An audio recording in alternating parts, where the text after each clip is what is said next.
Hi, my beautiful family. Welcome to Mr. Peter Stories. Today is a beautiful day to connect with all of you, my precious family members. I hope everyone is having a blessed day filled with joy and happiness. Let's begin with a beautiful prayer. Heavenly Father, thank you for this amazing family that you have brought together from all corners of the world. May you bless them with love, joy, and good health. Strengthen those who are facing struggles, comfort those who need peace, and guide us all as we share this journey of storytelling. May our time together today bring hope and happiness to every heart. Amen. Now, my dear family, I would love to know where each of you is joining from. Are you watching from the United States, home of the great Denzel Washington and Meryl Streep?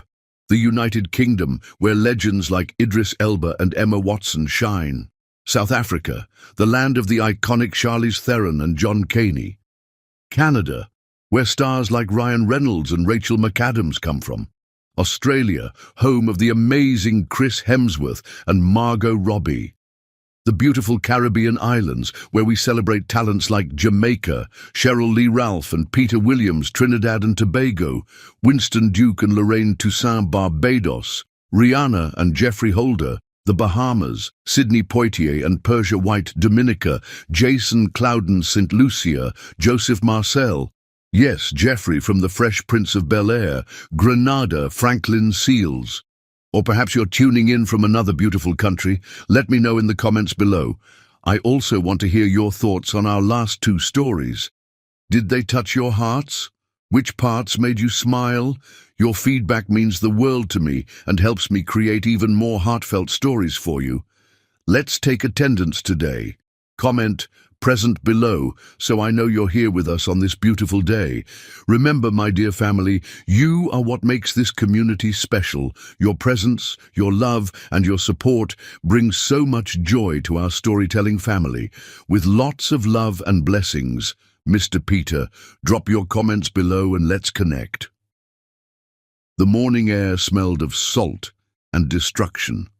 Tiana River stood in front of what remained of Riverflow Cafe, her dream reduced to splintered wood and shattered glass. Hurricane Eliza had swept through Miami with vengeful fury 3 days ago, leaving a trail of devastation in its wake. "It's all gone," she whispered, her voice barely audible over the distant sound of chainsaws and emergency vehicles still clearing the streets. 6 months of savings, 2 years of planning, and just 8 weeks of actually being open, all washed away in a single night. The small coffee counter where she'd served her grandmother's secret recipe Cuban coffee lay crushed under a fallen beam. The hand-painted mural of the Miami coastline that local artist Miguel had spent weeks perfecting was now just fragments of color among the debris. Tiana stepped carefully through what had once been her front door, wincing as broken glass crunched beneath her boots. The waterline on the remaining walls showed how high the storm surge had reached, nearly 5 feet. Everything below that mark was ruined. The antique espresso machine she'd restored herself, the custom-built pastry case, even the old family photos she'd hung to make the space feel like home. She bent down to retrieve a waterlogged menu card, the ink bleeding across the paper. Her grandmother's recipes, cafecito, pastelito de guayaba, tres leches cake, listed in both English and Spanish. Tiana had wanted everyone to feel welcome here. Tiana's phone buzzed in her pocket, her insurance agent. Again. She let it ring through to voicemail, no point answering when she already knew what he would say. Act of God, limited coverage, deductible too high. The technical terms that essentially meant she was on her own. The phone buzzed again immediately after, this time her landlord. Another call she couldn't bear to answer. The cafe space rent was due in a week, and her apartment rent was already 2 weeks late. "Tiana?" She turned to find her best friend Zara picking her way through the rubble, careful not to snag her nurse's scrubs. Zara had come straight from her night shift at Miami General, dark circles under her eyes indicating she hadn't slept yet. "You shouldn't be here," Tiana said, wiping quickly at her eyes. "You need rest." And you need a friend. Zara wrapped an arm around Tiana's shoulders. Any word from the insurance company? Tiana laughed bitterly. They'll cover about 20% of the damage, barely enough to haul away the debris, let alone rebuild. What about a loan? Your credit's good. 3 banks, 3 rejections. Tiana kicked at a piece of broken tile. Apparently, being wiped out by a hurricane makes me a high-risk investment. The last loan officer actually suggested I find a more stable career path. Zara's eyes narrowed. Like what? Selling your organs? At this point I'm considering it. Tiana wasn't entirely joking. The cafe had been more than a business. It was her heritage, her grandmother's recipes finally having a home outside their family kitchen. Now, with the foreclosure notice on her apartment already in the mail, she had nowhere to live and no business to rebuild. Did you try calling that small business association? The one that helps with disaster relief? Zara asked. 7-month waiting list for funds, Tiana replied, and even then, it's just low-interest loans, not grants. She sighed. I don't want to just survive, Z. This cafe was supposed to be my future. There might be another way, Zara said hesitantly after a long pause. But you're not going to like it. Tiana raised an eyebrow. I'm living on your couch and about to lose everything I've worked for. Try me. Zara pulled her away from the rubble toward her car. Not here. Let's get coffee first, the irony of which is not lost on me. 20 minutes later, they sat in a corner booth of a generic chain coffee shop, Tiana grimacing as she sipped what passed for a cortadito here. This is an insult to coffee everywhere, she muttered, adding more sugar in a futile attempt to improve the taste. So, Tiana prompted, this mysterious solution you mentioned. Zara fidgeted with her cup. I overheard something at the hospital. There's this patient, well, not really a patient, he owns half the hospital wing. Get to the point, Z. Marnus King is looking for a surrogate, but not the traditional way. Zara leaned in, lowering her voice.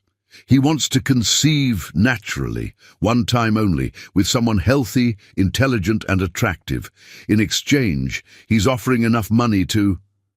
She gestured vaguely in the direction of the destroyed cafe. Tiana stared at her friend, waiting for the punchline. When none came, she set her cup down carefully. You're suggesting I sell my body and my child to some rich guy I've never met? I'm suggesting you hear the details before dismissing it, Zara countered. This isn't some creepy old man. He's in his 30s, self-made billionaire, and from what I gather, he's offering a comprehensive contract that protects both parties. Why would a billionaire need to pay for this? Can't he just date someone? Apparently he doesn't want the emotional complications.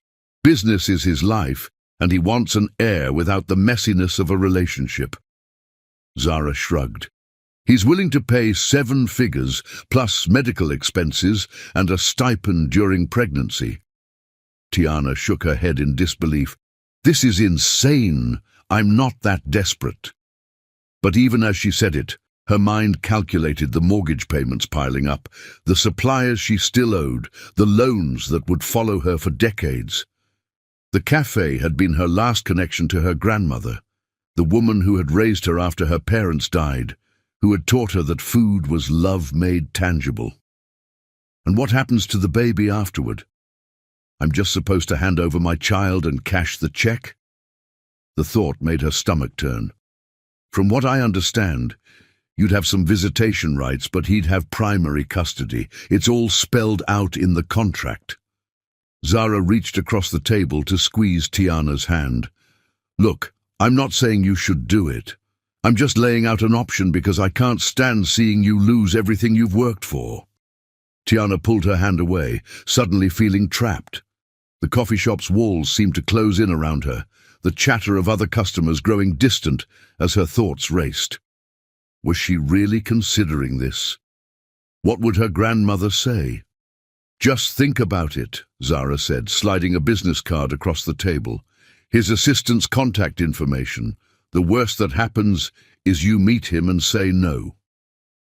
Tiana picked up the card, heavy cardstock with embossed lettering. Alessandra Vega, Executive Assistant to Marnus King, King Enterprises. "I'll think about it," she said finally, tucking the card into her pocket. "But only because I've officially hit rock bottom." What she didn't say was that rock bottom felt a lot like standing in quicksand, and she was sinking fast enough to grab at any rope, no matter how repulsive the hand holding it might be. That night, alone on Zara's couch with the foreclosure notice in one hand and the business card in the other, Tiana made the call. She had exactly 3 weeks before the bank took everything, and her grandmother had always told her that pride made a poor bedmate when survival was at stake. The assistant answered on the second ring, her voice crisp and professional. "Mr. King can see you tomorrow at 2 p.m. The car will pick you up at 1:30.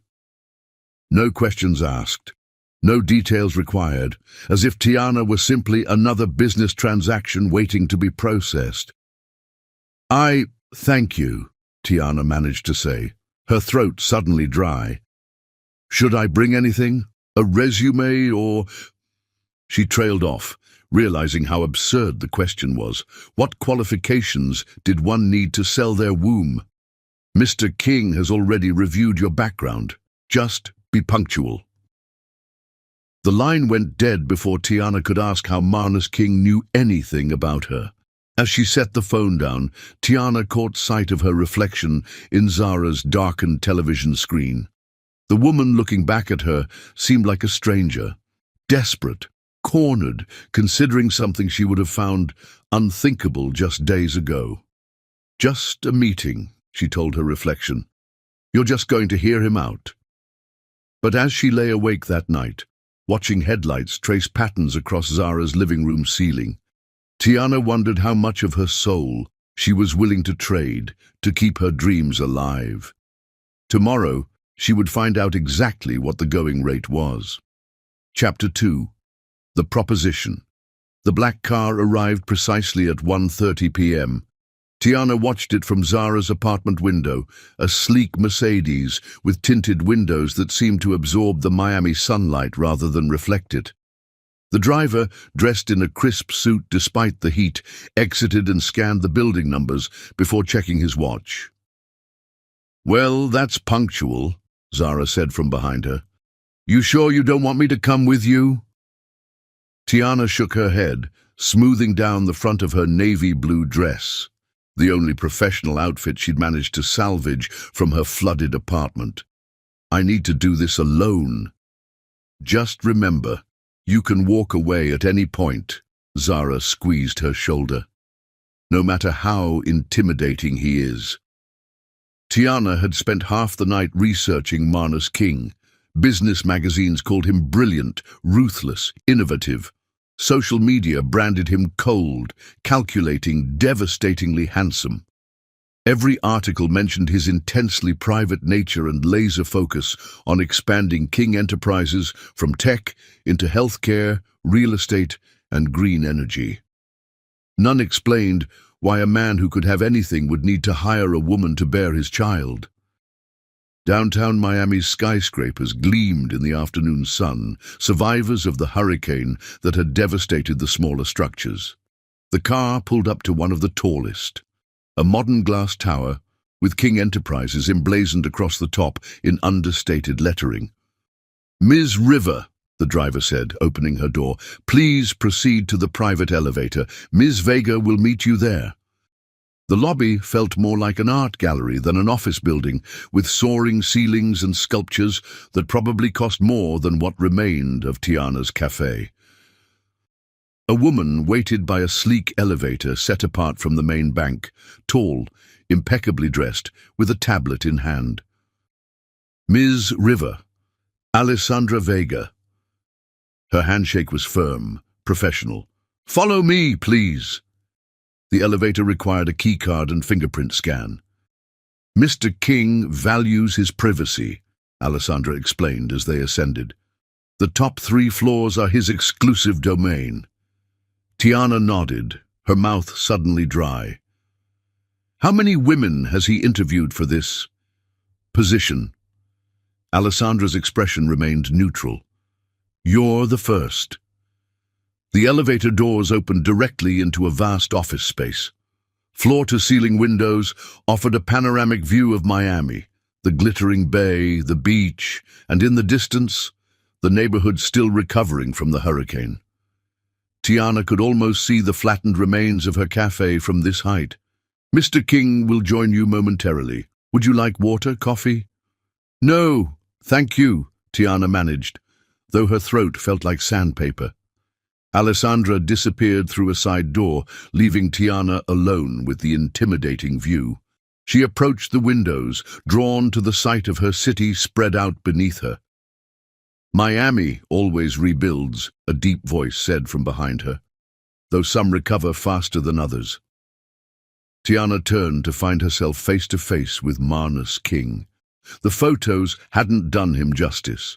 Tall, with broad shoulders and an athletic build, he carried himself with the easy confidence of someone accustomed to power. His dark hair was cut short, emphasizing the sharp angles of his face, but it was his eyes that caught Tiana off guard, a penetrating grey that seemed to calculate everything they observed. "Mr. King," she said, extending her hand. "Thank you for seeing me." His handshake was firm, brief. "Marnus, please, if we're discussing what I think we're discussing, formality seems unnecessary." He gestured toward a seating area, modern leather chairs arranged around a low glass table. "You've lost something in the hurricane," he said, taking a seat across from her. Not a question, but a statement. "My cafe, river flow." Tiana swallowed hard. 8 weeks open before Eliza hit. "River flow," he repeated. "Cuban-inspired cuisine with a modern twist, located in Little Havana. Your grandmother's recipes formed the foundation of your menu." Tiana blinked in surprise. "You've done your research." "I never enter negotiations uninformed." He leaned forward slightly. "I know about the 3 bank rejections, the insurance settlement that covers barely a fifth of your losses, the foreclosure notice on your apartment, your excellent credit score until 3 weeks ago, your culinary degree from Johnson & Wales, your grandmother who raised you after your parents died in that car accident when you were 11. A chill ran through Tiana, despite the comfortable temperature.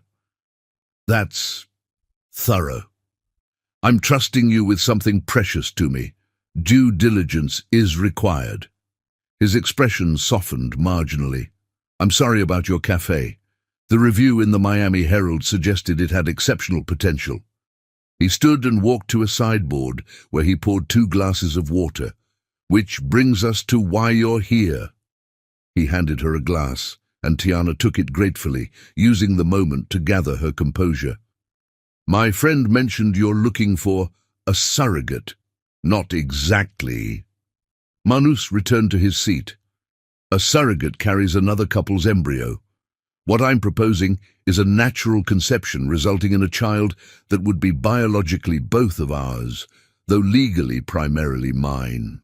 The clinical way he described it made Tiana's skin crawl, yet his directness was almost refreshing after days of sympathetic platitudes from bank managers. "Why?"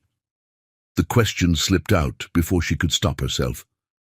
"Why this arrangement instead of the usual ways people have children?" Something flickered in his eyes, amusement perhaps. "The usual ways involve lengthy emotional entanglements that I have neither the time nor inclination for. My company demands my complete focus. I don't date, Ms. River. I don't do relationships." "But you want a child." "I want an heir," he corrected. "Someone to build this legacy for. Someone to continue what I've started when I'm gone." "That sounds very medieval," Tiana said, before she could think better of it. To her surprise, he smiled, a brief, genuine expression that transformed his face. "Perhaps, but pragmatic. I'm 38. Building something that will outlast me has become a priority." He reached for a leather portfolio on the table, opening it to reveal a document several inches thick. "This is the agreement I'm proposing. My attorneys have drafted it to protect both our interests." Tiana stared at the contract, its legal terminology swimming before her eyes. Could you just explain it in simple terms first? Manus nodded. The terms are straightforward. We would have one night together with the explicit purpose of conception. Following confirmation of pregnancy, I would provide financial support throughout the pregnancy, medical care, living expenses, nutritional needs. Upon delivery of a healthy child, you would receive the agreed-upon sum. The child would legally be mine, with you having limited visitation rights if you desire them. And the amount is $2 million plus all expenses during pregnancy. Tiana nearly choked on her water. The figure was far more than she needed to rebuild the cafe and clear her debts. That's significant.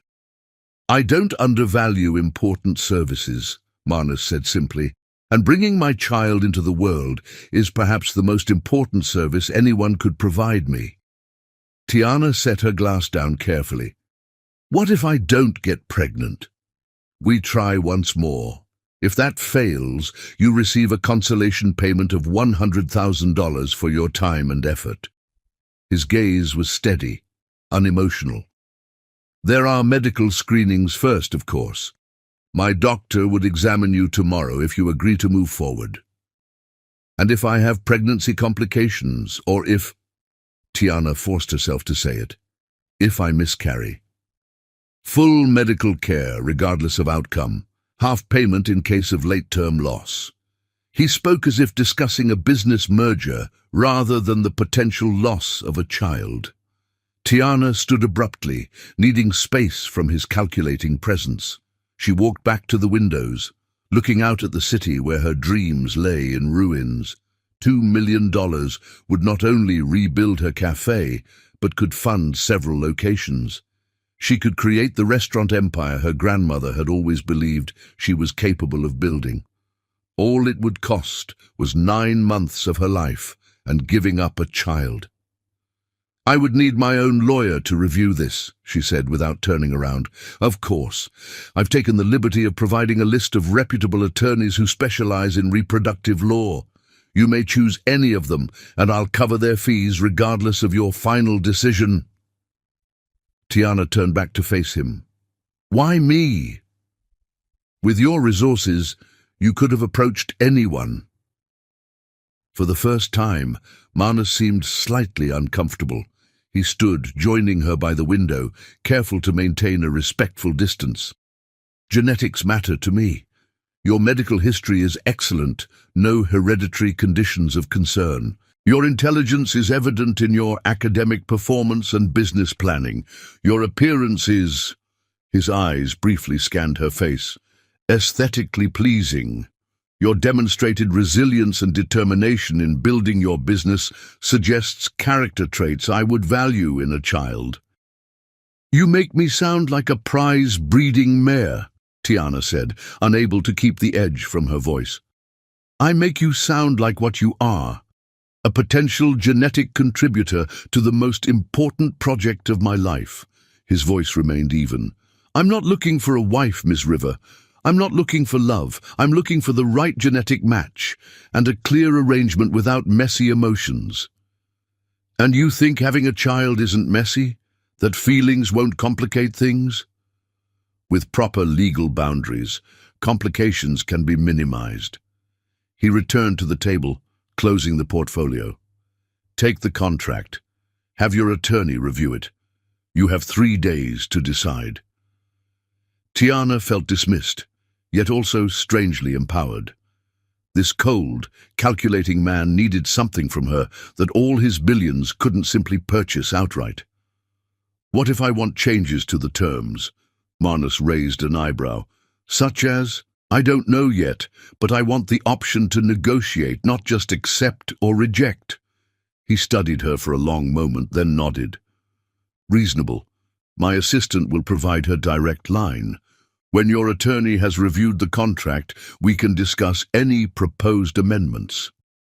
Alessandra appeared as if summoned, carrying a slim leather case. The contract, the attorney list, and my contact information. she explained, handing it to Tiana. "The car is waiting whenever you're ready." Marnus extended his hand once more. "I look forward to hearing your decision, Ms. River." His hand was warm, his grip confident. Tiana wondered what it would be like to be touched by those hands in a more intimate context. The thought sent an unexpected shiver through her that she immediately tried to suppress. "You'll have my answer within 3 days," she said, relieved that her voice remained steady. As the elevator descended, Tiana opened the case, scanning the first page of the contract. The language was cold, clinical. Genetic contribution, biological merger, parental rights transfer. Nothing about the miracle of creating life, the bond between mother and child. Could she really do this? Trade a piece of herself, her child, for financial security? Back at Zara's apartment, her friend was waiting anxiously. "How did it go? What's he like? Are you going to do it?" Tiana set the contract case on the coffee table. "He's exactly what you'd expect. Cold, calculating, completely detached.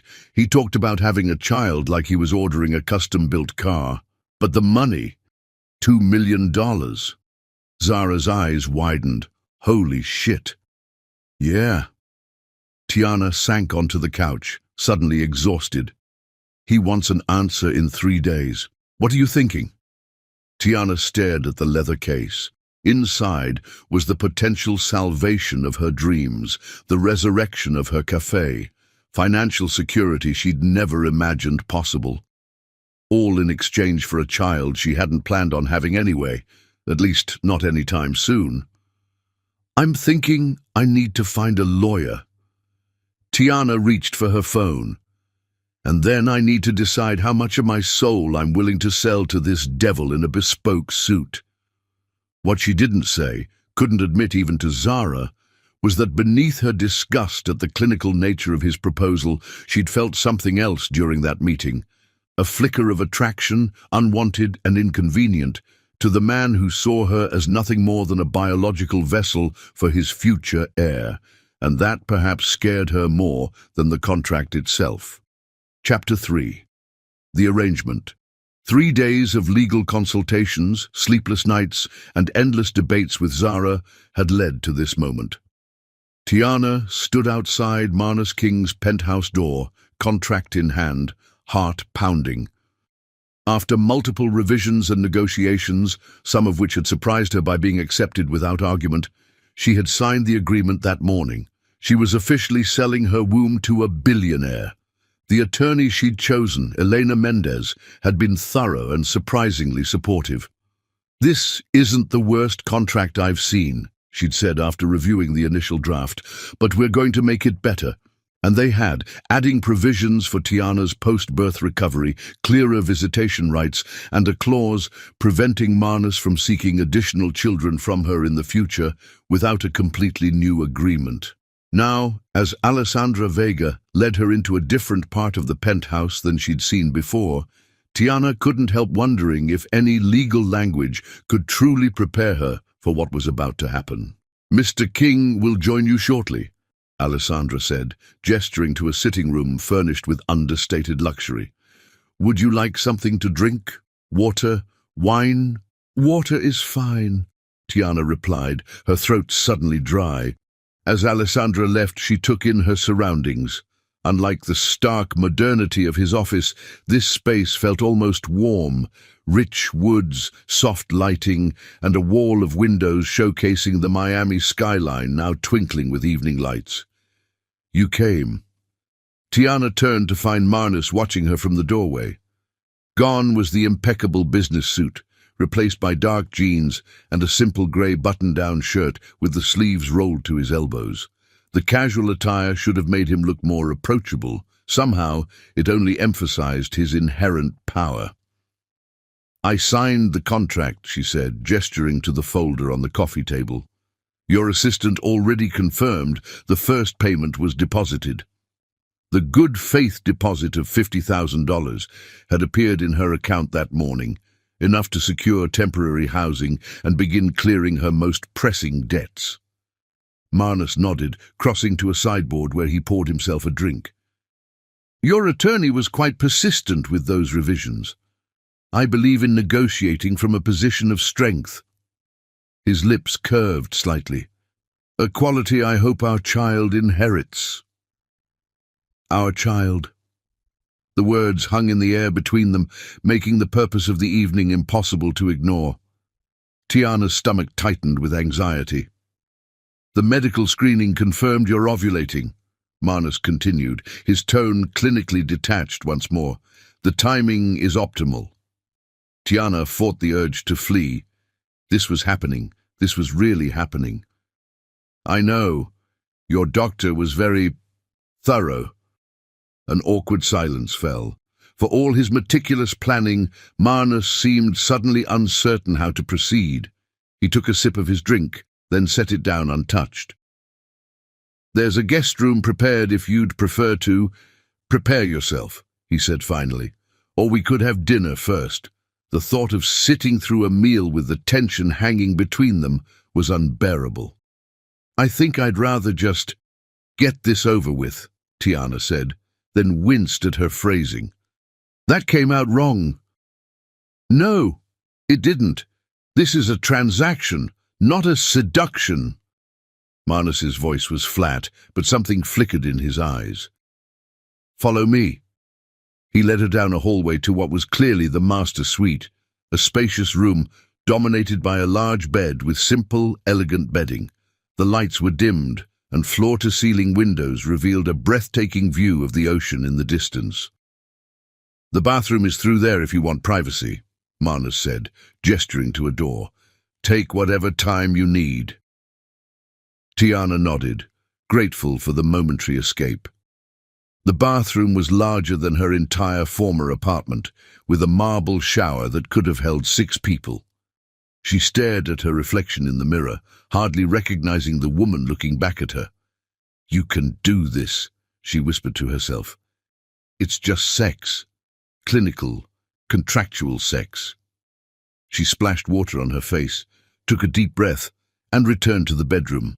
Marnus had removed his shirt, revealing a physique that spoke of regular workouts despite his demanding schedule.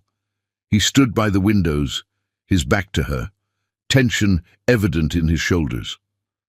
I've never done anything like this before, he admitted without turning. Despite what you might think, I don't make a habit of arrangements like this. Something in his confession made him seem suddenly human, vulnerable even. Tiana approached slowly. Neither have I. When he turned to face her, the clinical detachment she'd seen in his office was gone. In its place was something raw, almost hungry. The contract specifies 1 night, he said, his voice lower than before. Perhaps we should make it count. Tiana had expected mechanical, efficient coupling, the minimum required to achieve their goal. She was wholly unprepared for the way Marnus crossed the space between them and cupped her face in his hands, his eyes searching hers for permission. May I? He asked simply. She nodded, unable to form words as his thumb traced her lower lip. The kiss surprised her, not the hard, dominating pressure she'd expected from a man used to command, but something exploratory, almost questioning. Tiana found herself responding, her hands moving to his chest, feeling his heartbeat racing beneath her fingertips. What followed was nothing like the clinical procedure outlined in their contract. Marnus touched her with reverent attention, learning her body's responses with the same focus he likely gave to complex business negotiations. Clothes were removed slowly, each new expanse of skin explored with hands and lips. When he finally laid her on the bed, Tiana was stunned by her own desire. This was supposed to be a transaction, a means to an end. Yet as Marnus moved above her, his eyes never leaving hers, something shifted between them. You're beautiful, he whispered, the words seemingly torn from him against his will. Tiana felt a power she hadn't expected, the power to crack the composure of this controlled man, to draw unexpected tenderness from someone who prided himself on emotional detachment. She pulled him closer, her body arching into his, no longer simply accommodating but actively seeking. Their coupling was neither the mechanical act she'd dreaded nor the cold transaction he'd proposed. Instead, it was heat and connection, bodies finding a rhythm that belied their status as strangers. Marnus whispered her name as they moved together, the sound of it on his lips unexpectedly intimate. When release came, it swept through them both with an intensity that left Tiana gasping. Marnus held her tightly, his face buried in her neck, his breathing ragged against her skin. For several long moments they remained entwined, the line between business arrangement and genuine connection blurred beyond recognition. Reality returned slowly. Marnus rolled away first, his expression unreadable in the dim light. The careful distance he'd maintained in all their previous interactions seemed impossible now that they'd shared such intimacy. Yet Tiana could almost see him rebuilding his walls, brick by brick. "I hope that was satisfactory," he said finally, the formality of his words at odds with the lingering heat between them. Tiana almost laughed at the absurdity. "Yes, very effective." "Good." He stood, reaching for his discarded clothes. "You're welcome to stay the night. The guest room is prepared, or you can remain here." The hesitation in his offer told her which he preferred. Despite their unexpected chemistry, Marnus clearly needed to re-establish boundaries. "I think the guest room would be best," she said, gathering her own clothes. "We agreed this was just one night." He nodded, relief and something like disappointment flashing across his face. "Of course. Alessandra will show you out in the morning. My schedule requires an early start." Just like that, they were back to business. Except Tiana couldn't forget the way he'd looked at her, touched her, whispered her name, couldn't forget the moment his careful control had shattered, revealing something almost vulnerable beneath. In the guest room, surrounded by luxurious furnishings that would have impressed her just days ago, Tiana stared at the ceiling and wondered what she'd gotten herself into. The contract had accounted for every practical aspect of their arrangement: financial support, medical care, legal rights. What it hadn't accounted for was chemistry, connection, the possibility that what should have been clinical might instead be complicated by something dangerously close to desire. It was just sex, she told herself firmly. Good sex, but still just a means to an end. Yet as sleep finally claimed her, Tiana couldn't shake the feeling that something fundamental had shifted. The neat, contractual arrangement they'd agreed to had just become infinitely more complex, and neither of them had thought to include a clause covering unexpected attraction. In the morning, Marnus was gone as promised, leaving Alessandra to escort her to the waiting car. The assistant's expression revealed nothing, though Tiana wondered how much she knew or guessed about what had transpired. "Mr. King asked me to provide you with this," Alessandra said, handing Tiana a small bag containing a morning-after pill. "The contract specifies trying to conceive, but he wanted to ensure you had options." Tiana stared at the pill, surprised by this unexpected consideration. After a moment's hesitation, she handed it back. "The contract specifies trying to conceive," she repeated. "I intend to honor my end of the bargain." Alessandra's professional mask slipped briefly, revealing something like respect. "Very well. The car will take you wherever you'd like to go." As the elevator descended, Tiana placed a hand on her stomach, wondering if a new life had already begun taking form within her. If so, would it have Marnus's penetrating grey eyes, his determined chin, her own stubborn streak? The thought should have terrified her. Instead, she felt a strange calm. Whatever happened next, pregnancy or not, complications or smooth sailing, she'd faced the most difficult part: spending a night with a man who saw her as a means to an end. What she hadn't expected was that she might see glimpses of something more in him, something human beneath the billion-dollar armor, something that made her wonder if the clinical arrangement they'd signed might prove far messier than either had anticipated. Chapter 4. Unexpected Complications. Tiana stared at the pregnancy test on her bathroom counter, the two pink lines unmistakable even from across the room. 3 weeks after her night with Marnus, she had confirmation. She was pregnant with a billionaire's baby. She'd taken the test at the earliest possible moment, though Marnus's contract stipulated she should immediately contact his private physician for official confirmation. The doctor had scheduled her for later that morning, but Tiana needed this moment alone with the knowledge before it became another clause in their agreement. Her hand drifted to her still flat stomach. Was it real? A tiny cluster of cells now growing inside her, half hers, half his, half warm cafe owner, half cold corporate titan. "What have I gotten you into, little one?" she whispered. Her phone vibrated on the counter, Zara calling for the third time that morning. "Did you take it?" her friend asked without preamble. "It's positive." A long pause. "How do you feel?" "I don't know." Tiana sat on the edge of her bathtub. The funds from Marnus had allowed her to rent a modest but comfortable apartment while she began the process of rebuilding her cafe. Scared, overwhelmed, weirdly okay. The contract is clear. I know exactly what happens next. "Have you told him yet?" "Number I'll tell him after the doctor confirms it." 2 hours later, sitting in the plush office of Dr. Elizabeth Chen, Tiana received that confirmation along with a folder of prenatal vitamins, dietary guidelines, and a schedule of appointments that seemed excessive for someone only 3 weeks pregnant. "Mr. King has arranged for you to have the most comprehensive prenatal care available," Dr. Chen explained, her manner professional but kind. "I'll be overseeing everything personally." "Is that standard practice?" Tiana asked, flipping through the detailed care plan. "For my VIP patients, yes."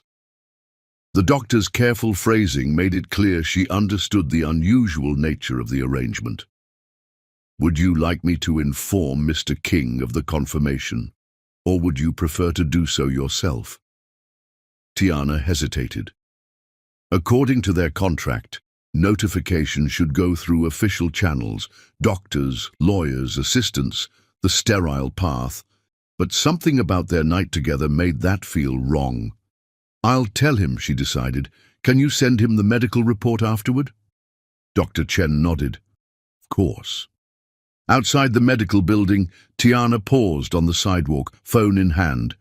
She had Marnus's direct number, given to her for pregnancy-related emergencies only, but had never used it. Taking a deep breath, she dialed. He answered on the second ring. "Tiana." His voice betrayed no surprise, despite the fact she'd never called him before. "Is everything all right?" "Yes, I...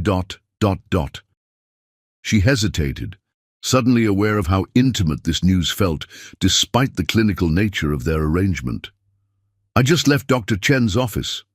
The test is positive. I'm pregnant." Silence stretched across the line, long enough that Tiana wondered if they'd been disconnected. Then, a single exhaled breath. "You're certain?" "Blood test confirmed it. About 3 weeks along." Another pause. "How are you feeling?" The question surprised her. Their contract detailed medical care and financial support, but personal concern hadn't been part of the arrangement. "Physically, I'm fine. A little tired. No morning sickness yet." "Good. That's good." His voice sounded different, less controlled, perhaps. "I'll have Alessandra release the next payment immediately. The funds for your cafe reconstruction." As promised in the contract, confirmation of pregnancy triggered the release of the first major payment. $500,000 to begin rebuilding Riverflow Cafe while she carried his child. "Thank you," Tiana said. She waited for him to end the call, to retreat back to the safety of their business arrangement, but instead heard what sounded like him pacing. "I'd like to meet," he said abruptly, "to discuss next steps." "The contract is pretty clear about next steps. Nevertheless, I prefer to confirm arrangements in person. Dinner, tonight, if you're available." Tiana frowned at her phone. Their agreement didn't specify ongoing dinners or meetings beyond necessary medical appointments, which he wasn't even required to attend. "I've already started meeting with contractors about the cafe rebuild," she said, unsure why she felt the need to explain herself. "My schedule is pretty full. 8 o'clock. I'll send a car." It wasn't quite a command, but close enough to irritate her. "Fine. Text me the restaurant details. I can drive myself." A pause. "It would be at my residence, more private." The memory of his penthouse and his bedroom flashed vividly in her mind.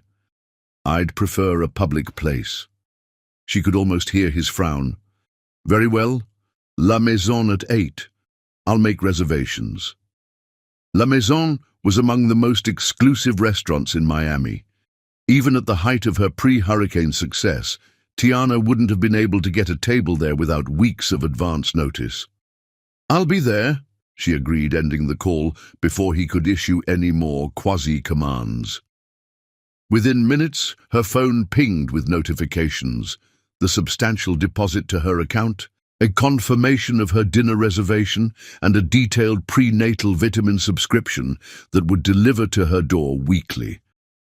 Marnus King might be unexpectedly interested in meeting, but he was still approaching her pregnancy like a well-managed business venture. The rest of the day passed in a blur of contractor meetings at her cafe site. The funds from Marnus meant she could not only rebuild, but improve. Better kitchen equipment, a small expansion into the vacant space next door, upgraded furnishings. As she reviewed plans with the construction manager, Tiana found herself temporarily forgetting the strange circumstances that had made this restoration possible. Until her phone pinged with another notification, a grocery delivery service had been set up in her name, with a curated selection of pregnancy-approved foods scheduled for weekly delivery. "I don't remember agreeing to this," she muttered, scrolling through the elaborate meal plan someone had created for her. By the time she arrived at La Maison that evening, Tiana's initial gratitude had curdled into irritation. Marnus was already seated at a secluded corner table when the maitre d' led her through the dimly lit restaurant. He stood as she approached, his eyes taking in the simple black dress she'd chosen. "You look well," he said, pulling out her chair. "Thank you for the cafe funds," Tiana replied, getting straight to business as she sat. "The contractors started drawing up plans today." Marnus nodded, signaling a waiter who immediately appeared with sparkling water for her and what looked like scotch for him. "I've taken the liberty of arranging some additional services to ensure your health and comfort during the pregnancy." "Yes, I noticed. Grocery delivery, vitamin subscriptions, a prenatal yoga class membership I didn't ask for." She met his eyes directly. "The contract specified medical care and a monthly stipend. It didn't mention you micromanaging my life." Something flashed in his grey eyes, surprise perhaps at being challenged. "I'm ensuring optimal conditions for my child's development." "Our child," Tiana corrected, "at least biologically. And while I appreciate the thought, I'm perfectly capable of managing my own nutrition and activities." Marnus leaned back slightly, studying her. "Most women would appreciate such conveniences. I'm not most women, and I didn't agree to surrender my autonomy along with my eggs." She took a sip of water. "If you want to help, ask what I need instead of assuming." For a moment he looked ready to argue, but then his expression shifted into something almost like respect. "Very well. What do you need, Tiana?" The directness of his question caught her off guard. "I need to maintain some control over my life. This situation is already strange enough without feeling like I'm being monitored and managed. Marnus nodded slowly. Fair enough. Though you should know the prenatal dietary guidelines came from Dr. Chen, not me. I have her recommendations in writing. I don't need them delivered to my doorstep in the form of pre-selected groceries. A waiter approached with menus, but Marnus waved him away. We'll need a few more minutes. When they were alone again, he leaned forward. There's something else we should discuss. Tiana tensed. What? Security. His expression turned serious. Once news of your pregnancy becomes public knowledge, you may face unwanted attention. I've arranged for discreet security personnel to— Absolutely not, Tiana interrupted. I'm not having bodyguards following me around. This isn't negotiable. The businessman was back, his tone firm. My position makes anyone connected to me a potential target. That now includes you and, more importantly, my child. Our child, Tiana corrected again, more forcefully this time, and I didn't sign up to be followed by men in dark suits. The security team is professional and unobtrusive. You'll hardly notice them. That's not the point. Tiana fought to keep her voice even despite her rising irritation. The point is, you're making decisions about my life without consulting me first. Marnus's jaw tightened. These aren't arbitrary decisions. They're necessary precautions. Something in his expression, a genuine concern beneath the authoritative exterior, made Tiana pause. This wasn't just about control. He was actually worried. How about a compromise, she suggested. Security when I'm at public events or meetings related to the cafe opening, but not for my day-to-day activities. He frowned. That leaves significant vulnerability. It's that or nothing, Tiana said firmly. I won't live in a bubble for the next 8 months. Their standoff was interrupted by the waiter's return. This time, Marnus allowed him to present the menus and recite the evening's specials. As they ordered, Tiana noticed Marnus subtly directing the waiter away from certain dishes he clearly deemed inappropriate for her condition. I can order for myself, she said once the waiter had gone. Of course. Marnus had the grace to look slightly abashed. Old habits. Controlling everything around you. Protecting my interests. He took a sip of his drink. Though I concede I may be approaching this situation too.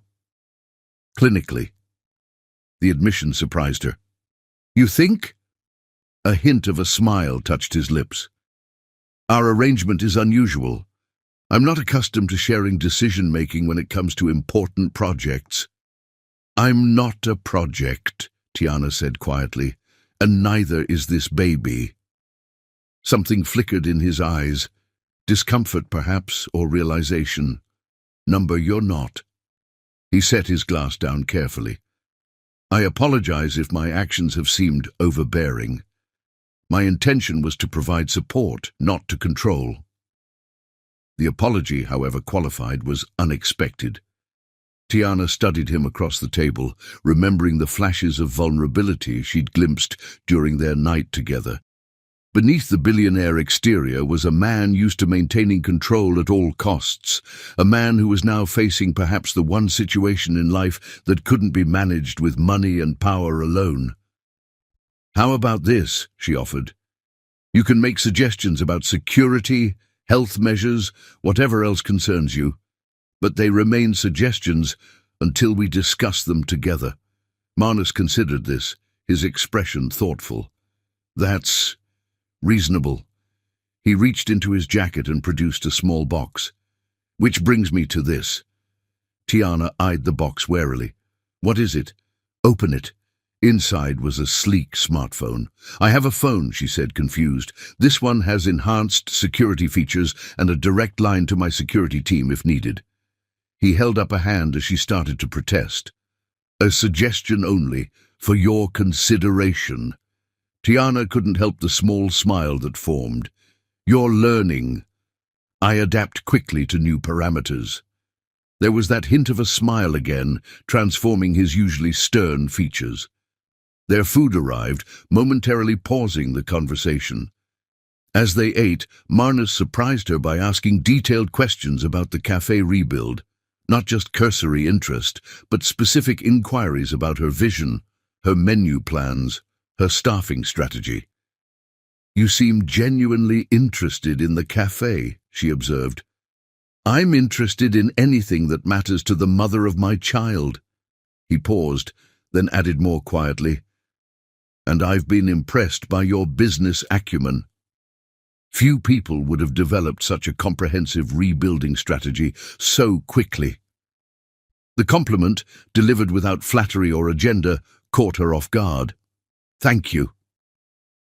As dinner concluded, Tiana realized they'd somehow shifted from adversaries negotiating terms to something almost like partners discussing shared concerns. It was disconcerting how easily conversation flowed once they moved past their power struggle. Outside the restaurant, his driver waited with the car. "May I offer you a ride home?" Marnus asked. "I drove myself," Tiana reminded him. He nodded, seemingly reluctant to end the evening. "I'd like to see the cafe site. Perhaps tomorrow, if you're agreeable." Another unexpected request. "Why?"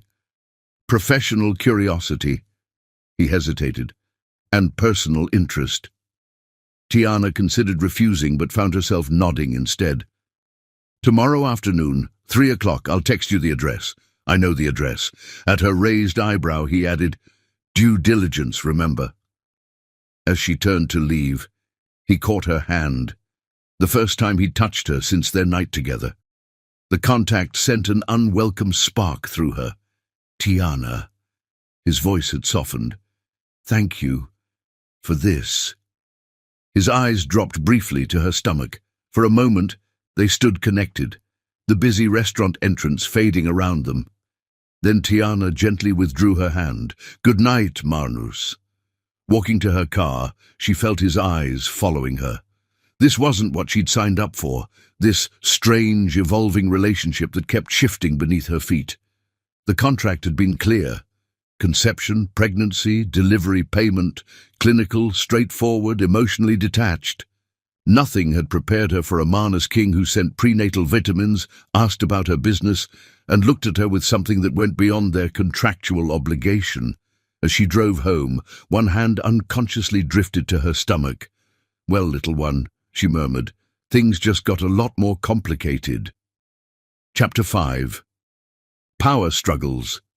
6 weeks later, Riverflow Cafe was taking shape again. The hurricane debris had been cleared, new walls stood where destruction had been, and the custom-designed counter was being installed. Standing in what would soon be her kitchen, Tiana couldn't help but feel a surge of pride and gratitude. "The tile delivery is scheduled for Thursday," Miguel, her contractor, said as he reviewed the timeline, "and the espresso machine should arrive next Monday." "Perfect," Tiana replied, one hand unconsciously resting on her still flat stomach. At 9 weeks pregnant, she didn't look any different, but she felt different. More tired, occasionally queasy, and increasingly aware of the life growing inside her. Miguel followed her gaze to the large front windows where a black sedan had been parked for the past hour. "Your investor checking up on progress again?" Tiana sighed. "Something like that." Despite their agreement about security only at public events, she'd noticed the discreet but unmistakable presence of Marnus's people. Not following her exactly, but happening to be wherever she went. So far, she'd chosen not to confront him about it. Her phone vibrated with a calendar notification, prenatal appointment tomorrow at 10 a.m. Below it was a text message from Marnus. "We'll join you for the ultrasound. Car will pick you up at 9:30. Not a question, a statement. Tiana typed back, "I can drive myself. See you there if you'd like to attend." 3 dots appeared immediately, disappeared, then reappeared. Finally, "As you wish. I'll meet you at Dr. Chen's office." a small victory in their ongoing power struggle. Since confirming her pregnancy, Marnus had inserted himself into her life in ways the contract never specified, calling daily for updates, arranging deliveries of pregnancy-appropriate foods, insisting on reviewing the cafe reconstruction plans for safety considerations. The cafe itself was progressing faster than expected, largely because Marnus had connections with suppliers and contractors that moved Tiana to the front of every waiting list. She appreciated the help, but resented the implication that she couldn't manage on her own. Ms. River, Miguel's voice pulled her back to the present.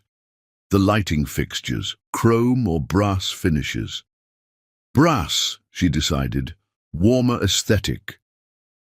After finalizing the remaining details, Tiana left the construction site, deliberately walking past the black sedan. The driver studiously avoided eye contact, confirming her suspicions. Shaking her head, she got into her own car and headed to Zara's apartment for their weekly dinner. "He's still having you followed?"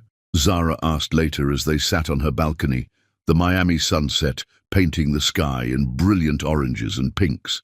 "Not officially following, just conveniently positioned wherever I go." Tiana stabbed at her salad. "It's infuriating, but also kind of sweet," Zara suggested with a raised eyebrow. "He's clearly concerned about you." "He's concerned about his investment," Tiana corrected, though she wasn't entirely convinced of her own words. Marnus's behavior went beyond prudent monitoring of a business arrangement. "Speaking of which, how was your dinner with him last week?" Zara leaned forward eagerly. "Like a business meeting with undertones of something else." Tiana couldn't quite define the strange energy that existed between them now. "He spent 20 minutes discussing the nutritional benefits of different prenatal supplements, then asked about my grandmother's recipes for the cafe." "Sounds riveting," Zara laughed. "The strangest part is that he seems genuinely interested, not just making conversation." Tiana set down her fork. "Yesterday, he sent over a rare Cuban cookbook from the 1950s that he happened to find at an auction." "Who does that?" "A man who's developing feelings for the mother of his child." Tiana shook her head firmly. "That's not part of our arrangement. He wants an heir, not a relationship." "Sometimes what we want and what we get are different things," Zara said wisely. The next morning at Dr. Chen's office, Tiana arrived to find Marnus already waiting in a private room, reviewing emails on his phone. He stood immediately when she entered. "You're looking well," he said, his eyes scanning her as if checking for visible changes. "I feel fine," she replied. "Morning sickness hasn't been too bad." An awkward silence fell between them, broken when Dr. Chen entered with a warm smile. "Good morning. We're doing an ultrasound today to check development and get a more precise due date." As Tiana lay back on the examination table, she was acutely aware of Marnus standing nearby, his usual commanding presence somehow subdued in this medical setting. When Dr. Chen applied the cold gel to her stomach, she flinched slightly. "Sorry about that," the doctor said. "Let's see what we've got here." The room filled with a rapid whooshing sound, the baby's heartbeat. Tiana's own heart seemed to stop for a moment as the reality of the life inside her became undeniably concrete. "There's your baby," Dr. Chen said, pointing to a small shape on the screen. "Measuring right on track for 9 weeks. Strong heartbeat." "It's so tiny," Tiana whispered. She glanced at Marnus and was startled by his expression, a mixture of awe and vulnerability she'd never seen on his face before. His eyes were fixed on the screen, his usual mask of control completely gone. "That's our child," he said softly as if to himself. Something shifted in the room, the emotional weight of the moment transcending their contractual relationship. This wasn't just a business arrangement anymore. It was a life they had created together, however clinical the circumstances. The moment broke when Dr. Chen finished the examination and handed Tiana tissues to wipe away the gel. "Everything looks perfect. I'll print some images for you both." As Tiana sat up and adjusted her clothing, Marnus seemed to collect himself, the businessman returning, as he asked Dr. Chen detailed questions about development milestones and optimal nutrition. In the hallway afterward, he held the envelope containing the ultrasound images, looking uncharacteristically uncertain. "Would you like these? I can have copies made." "We can share them," Tiana said, surprised by her own generosity. "You keep those. I have the real thing with me all the time anyway." She gestured to her stomach with a small smile. Marnus nodded, carefully tucking the envelope into his suit jacket. "I have a meeting with the hospital board at noon, but I'd like to see the cafe progress afterward. Would 4 o'clock work for you?" Again, not quite a question, not quite a command. Tiana considered refusing on principle, but found herself saying, "4 is fine. I'll meet you there." That afternoon, Marnus arrived precisely on time, having exchanged his formal suit for more casual dark jeans and a light blue button-down shirt. Even in relaxed clothing, he exuded authority as he examined the reconstruction. "The support beams should be hurricane-reinforced," he said, inspecting the framework. "And you'll want impact-resistant glass for these front windows." Tiana crossed her arms. "The contractor already recommended those upgrades. We're implementing them." "Good." Marnus nodded approvingly. "What about a backup generator? Power outages are common during storm season." "Already in the plans." She couldn't keep the edge from her voice. "Contrary to what you might think, I can manage a business renovation without supervision." He turned to her, eyes narrowing slightly. "I never suggested otherwise." "Your actions suggest otherwise. The daily check-ins, the unannounced visits, the security detail I explicitly said I didn't want." The frustration she'd been containing for weeks finally boiled over. "This isn't what we agreed to, Marnus." "Circumstances change," he said simply. "The contract covered the basic arrangement. It couldn't anticipate every detail." "It certainly didn't anticipate you micromanaging my life." Her voice rose enough that Miguel glanced over curiously from across the room. Marnus took her elbow, gently guiding her toward the back office area for privacy. The touch sent an unwelcome spark through her arm. "I am not micromanaging," he said, his voice low and controlled. "I'm taking an interest in the well-being of my child, and by extension, you. An interest is asking how I'm feeling. What you're doing is surveillance and interference." His jaw tightened. "You agreed to security at public events. The cafe reconstruction qualifies. A car parked outside my apartment at night doesn't," Tiana countered. "Yes, I noticed. Every night this week." For a moment, Marnus looked almost abashed. Then his expression hardened again. "My child deserves protection. So does its mother. I am not just a vessel for your heir." The words came out louder than she intended, echoing in the unfinished space. "I'm a person with my own life, my own business, my own decisions to make. You can't control everything, Marnus, no matter how much money you have." They stood facing each other, the tension between them electric. His grey eyes had darkened with anger. But there was something else there, too, a heat that had nothing to do with their argument. "I don't aim to control you," he said finally, his voice dropping. "I aim to protect what matters to me." "And what exactly matters to you? Just the baby? Or something else?"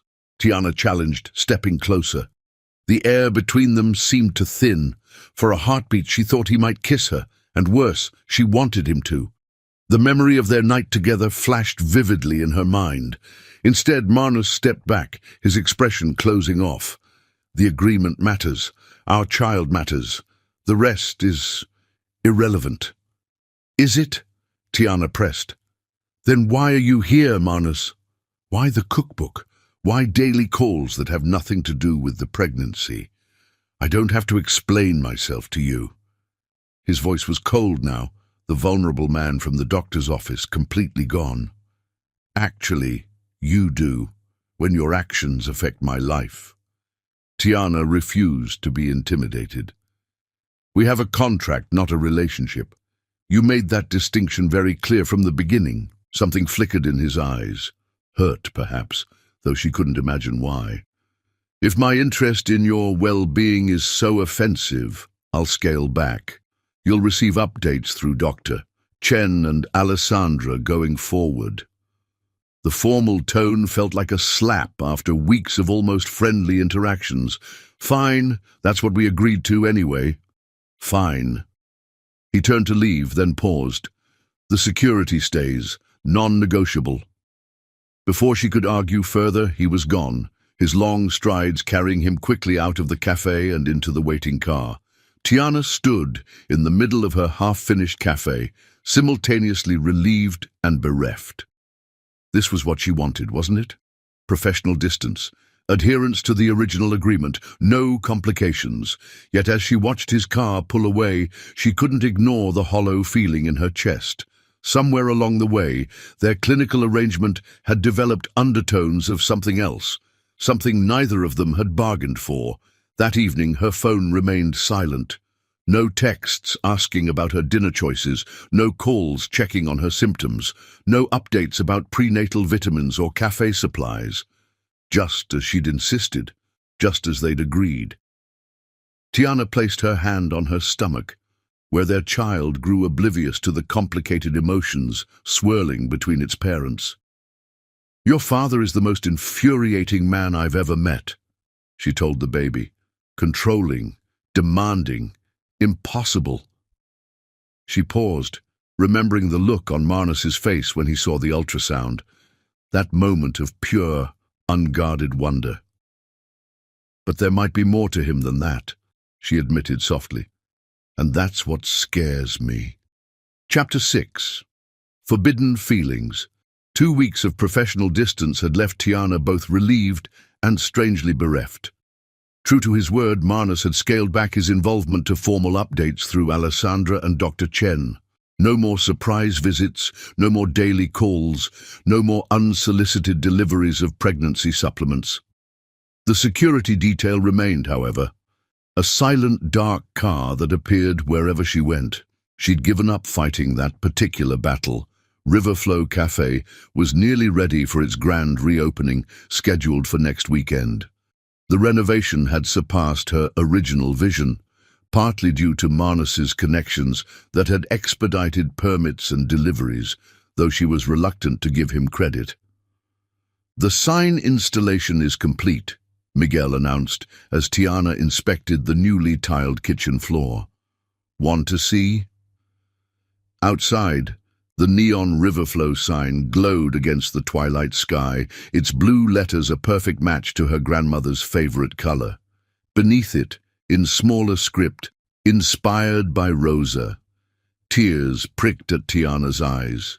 Her grandmother would have loved this place, bigger and better than before, but still carrying the spirit of her recipes and traditions. "It's perfect," she whispered. "Ms. River?" One of the workmen approached. "There's a delivery for you." In the back office, a package sat on her desk, a small, elegant box tied with ribbon. No card, no note, but she knew immediately who it was from. Inside lay a delicate silver pendant, shaped like a flowing river, with a tiny blue stone where the cafe would be located on a map. It was understated, elegant, and exactly to her taste. Marnus had been paying more attention than she'd realized. Her phone rang. "Zara." "Did you hear the news?" her friend asked without preamble. "What news?" "Marnus King was in a car accident last night. It's all over the business channels." Tiana's heart stuttered. He's okay, apparently. But they say he's at Miami General." After ending the call, Tiana stared at the pendant in her palm. The right thing would be to maintain the professional distance they'd established. Send flowers, perhaps, with a formal note wishing him well. Instead, she found herself driving to Miami General, the security car following discreetly behind. At the hospital, she was initially rebuffed at the reception desk. Family only for Mr. King, until Alessandra appeared in the hallway, spotted her, and approached. "Ms. River, this is unexpected. I heard about the accident. I wanted to check on him." The words sounded inadequate even to her own ears. Alessandra studied her thoughtfully. "He's in a private suite on the 5th floor, room 527. I'll tell security to expect you." The private room was more like a luxury hotel suite than a hospital room. Marnus sat propped up in bed, his laptop open despite a bandage on his forehead and his left arm in a sling. He looked up as she entered, surprise flashing briefly across his face. "Tiana, I heard about the accident." She stood awkwardly near the door. "Are you all right?" 3 cracked ribs, a dislocated shoulder, and a mild concussion. He closed the laptop. "Nothing serious." "Nothing serious," she repeated with a small, disbelieving laugh. "Most people would consider that fairly serious." A ghost of a smile touched his lips. "I've had worse." An uncomfortable silence fell between them. Tiana gestured to the pendant around her neck. "Thank you for this. It's beautiful. The cafe reopens next week." It seemed appropriate. His eyes lingered on the pendant, then moved to her stomach, which now showed the slightest curve beneath her dress. "How are you feeling?" "Good. The 2nd trimester is apparently the easy part." She moved closer to his bed. "What happened?" "With the accident." Marnus's expression darkened. "Drunk driver ran a red light, hit the car on my side." He gestured to his injuries. "Could have been worse if not for the vehicle's safety features." "I'm glad you're okay." The words came out softer than she intended. He studied her face. "Why are you here, Tiana?" "Our last conversation made it clear you preferred professional distance." It was a fair question. Why had she rushed to the hospital instead of sending the appropriate formal well-wishes? "I don't know," she admitted. "It seemed like the right thing to do." "Because of the contract?" "No." She met his eyes. "Because despite everything, I don't actually want you hurt or suffering." Something shifted in his expression, a softening around the eyes, a vulnerability she rarely glimpsed. "I have few visitors," he said after a moment. "Alessandra, my legal team, business associates, no family, no friends really." The admission surprised her. For all his wealth and power, Marnus King was fundamentally alone. "No family at all." He hesitated, then gestured to the chair beside his bed. Tiana sat, setting her purse aside. "My mother died when I was 8. Cancer." His voice was matter-of-fact, but his eyes held old pain. "My father was not a kind man, brilliant in business, abysmal as a parent. He believed emotional attachment was weakness, affection was earned through achievement, never freely given." "That sounds awful," Tiana said quietly. "It was effective. I built my first successful company at 22, largely to prove him wrong." A bitter smile crossed his face. "He died before I could show him what I'd accomplished. Heart attack at his desk. Working, of course." "I'm sorry." She hesitated, then asked, "Is that why you want a child? To prove you can be a better father than yours was?" Marnus looked surprised by her insight. "Perhaps, but also to create something lasting. Companies rise and fall, buildings crumble, but family." He trailed off, then added quietly, "Family should be forever." "Should be," Tiana agreed, thinking of her own grandmother, who had shown her unconditional love after her parents died. "But it takes work and emotional presence. Something I'm not known for," he acknowledged, a hint of self-deprecation in his tone. "Hence the contract, clear boundaries, defined expectations. And yet here we are, having a personal conversation in your hospital room." Tiana couldn't help the small smile that formed. Not exactly what either of us planned. No, he agreed, his eyes holding hers. It's not. The air between them felt charged, the memory of their one night together suddenly vivid and present. Manus broke the tension first. The cafe. Is everything ready for the reopening? Grateful for the subject change, Tiana described the final preparations, the staff she'd hired, the updated menu that honored her grandmother's recipes while adding contemporary twists. To her surprise, he listened with genuine interest, asking thoughtful questions about her business strategy and marketing plans. This wasn't the controlling billionaire trying to manage her life, but a fellow entrepreneur offering perspective. You've thought this through thoroughly, he said, sounding impressed. Most reopenings after disasters fail within a year. Yours won't. That's oddly encouraging coming from someone who's seen my financial history. Your previous setback was circumstantial, not operational. He reached for a glass of water, wincing as the movement jarred his ribs. Instinctively, Tiana moved to help, holding the glass for him. For a moment, their hands overlapped, the simple contact sending warmth through her fingers. Thank you, he said, his voice lower than before. She stepped back quickly. I should go. You need rest. Tiana. He seemed about to say something important, then shook his head. Thank you for coming. It was unexpected. Well, I'm carrying your child. I have a vested interest in your continued existence. She tried for a light tone, but the words felt heavier than intended. Is that the only interest you have? The question hung between them, more vulnerable than anything he'd asked before. Tiana's breath caught. This was dangerous territory, acknowledging the undercurrent that had been building between them since their night together. I should go, she repeated, gathering her purse. Get some rest, Manus. I'm glad you're okay. She felt his eyes on her back as she left, questions unanswered, feelings unacknowledged. 3 days later, Tiana was reviewing the final catering order for the reopening when a call came from Dr. Chen's office. Ms. River, we've noticed some anomalies in your latest blood work. Nothing alarming, but Dr. Chen would like you to come in tomorrow for additional testing. Fear gripped her heart. Anomalies.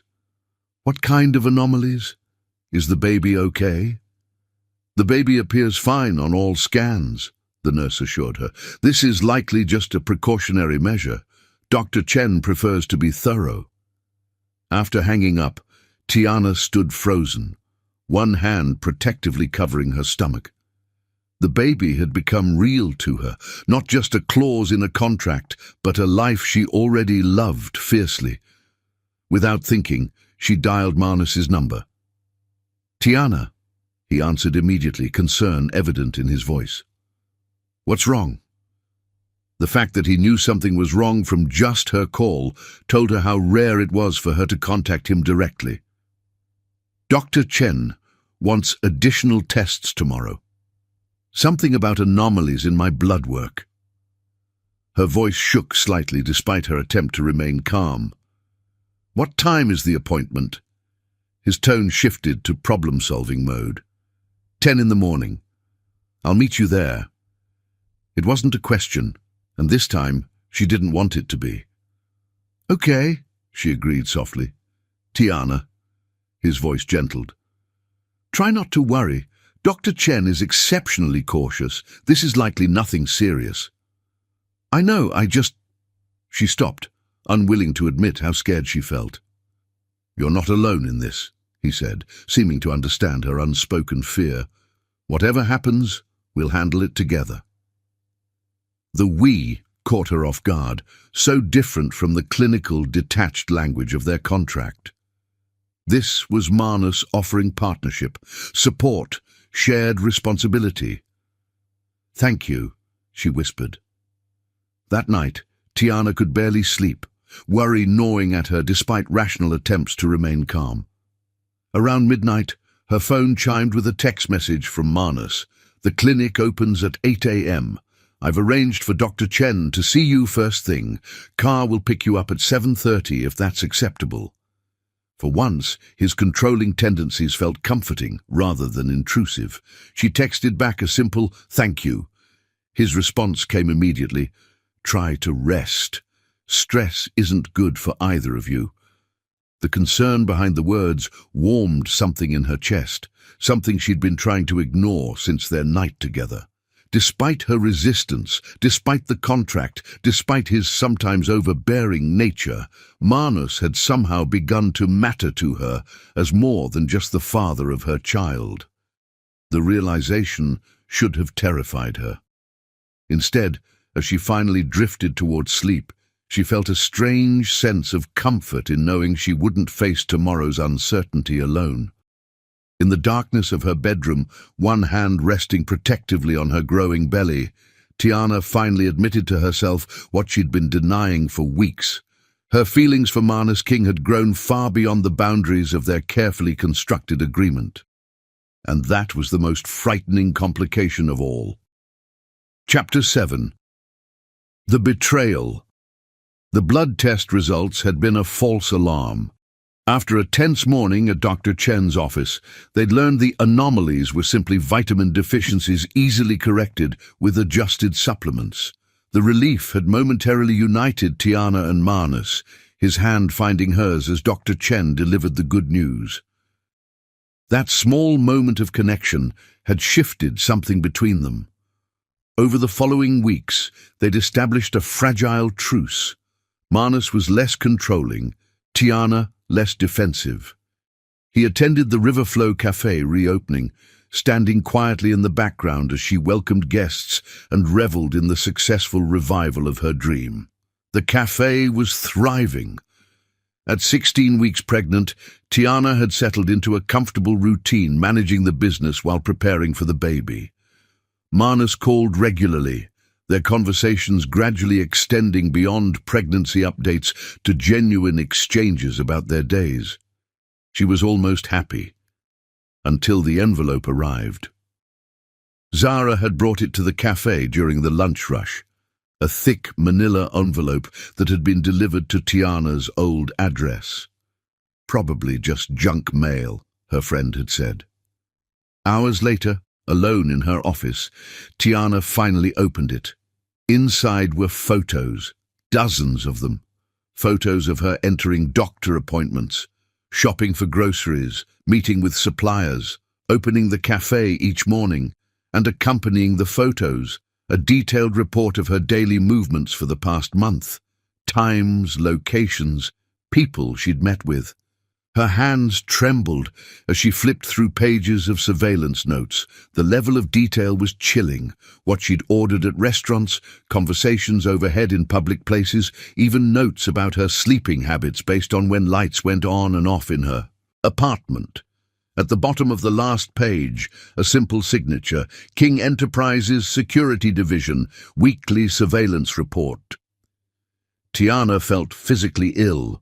This wasn't protection. This was invasion. Every moment of privacy violated, every movement tracked and documented. Without thinking, she grabbed her keys and drove straight to Manus's office tower. The security guards recognized her immediately, allowing her up without the usual verification process. Alessandra looked up in surprise as Tiana stormed past her desk. "Miss River, Mr. King is in a meeting." Tiana pushed open his office door without knocking. Manus sat at his desk with two men in suits, all three looking up in shock at her entrance. "Gentlemen, excuse us," she said, her voice shaking with barely controlled rage. To her surprise, Manus immediately nodded to the men. "We'll continue this tomorrow." Once they were alone, she slammed the surveillance report onto his desk. "Explain this." Manus glanced at the papers, his expression carefully neutral. "Where did you get these?" "They were sent to my old address." "Is that really your first question? Not, 'I'm sorry for violating your privacy,' or 'I apologize for having you followed, despite promising not to'?" "These reports were never meant to reach you," he said, as if that somehow made it better. So it's fine to spy on me as long as I don't find out about it? Tiana's voice rose. There are notes about my shower routine in here, Manus. Detailed observations about what time I turn my bedroom lights off. He stood, circling his desk. The security team is thorough. It's their job to monitor for potential threats and ensure your safety. This goes far beyond security concerns. She flipped to a particularly disturbing page. Subject appears emotionally agitated after phone call. Consumed entire pint of ice cream while watching television. That's not security. That's stalking. I instructed them to be comprehensive, Manus admitted. Perhaps they were overzealous in their reporting. Overzealous? Tiana laughed bitterly. You had people watching me in my most private moments, people documenting my emotional states, my eating habits, my conversations with friends. For your protection. No! She cut him off sharply. Don't insult me by pretending this was for my benefit. This was about control. Your need to know everything, manage everything, own everything. Something hardened in his expression. I have enemies, Tiana. People who would use any vulnerability against me. You and the baby represent such a vulnerability. We're not possessions to be guarded. We're people. She pressed a hand to her growing bump. I trusted you. Despite the contract, despite your controlling tendencies, I was starting to believe you actually cared, that we could find a way to co-parent respectfully. I do care, he insisted, reaching for her hand. She stepped back. People who care don't violate trust this way. Tears threatened, but she fought them back. You accessed my medical records too, didn't you, beyond what Dr. Chen officially shared? His hesitation was answer enough.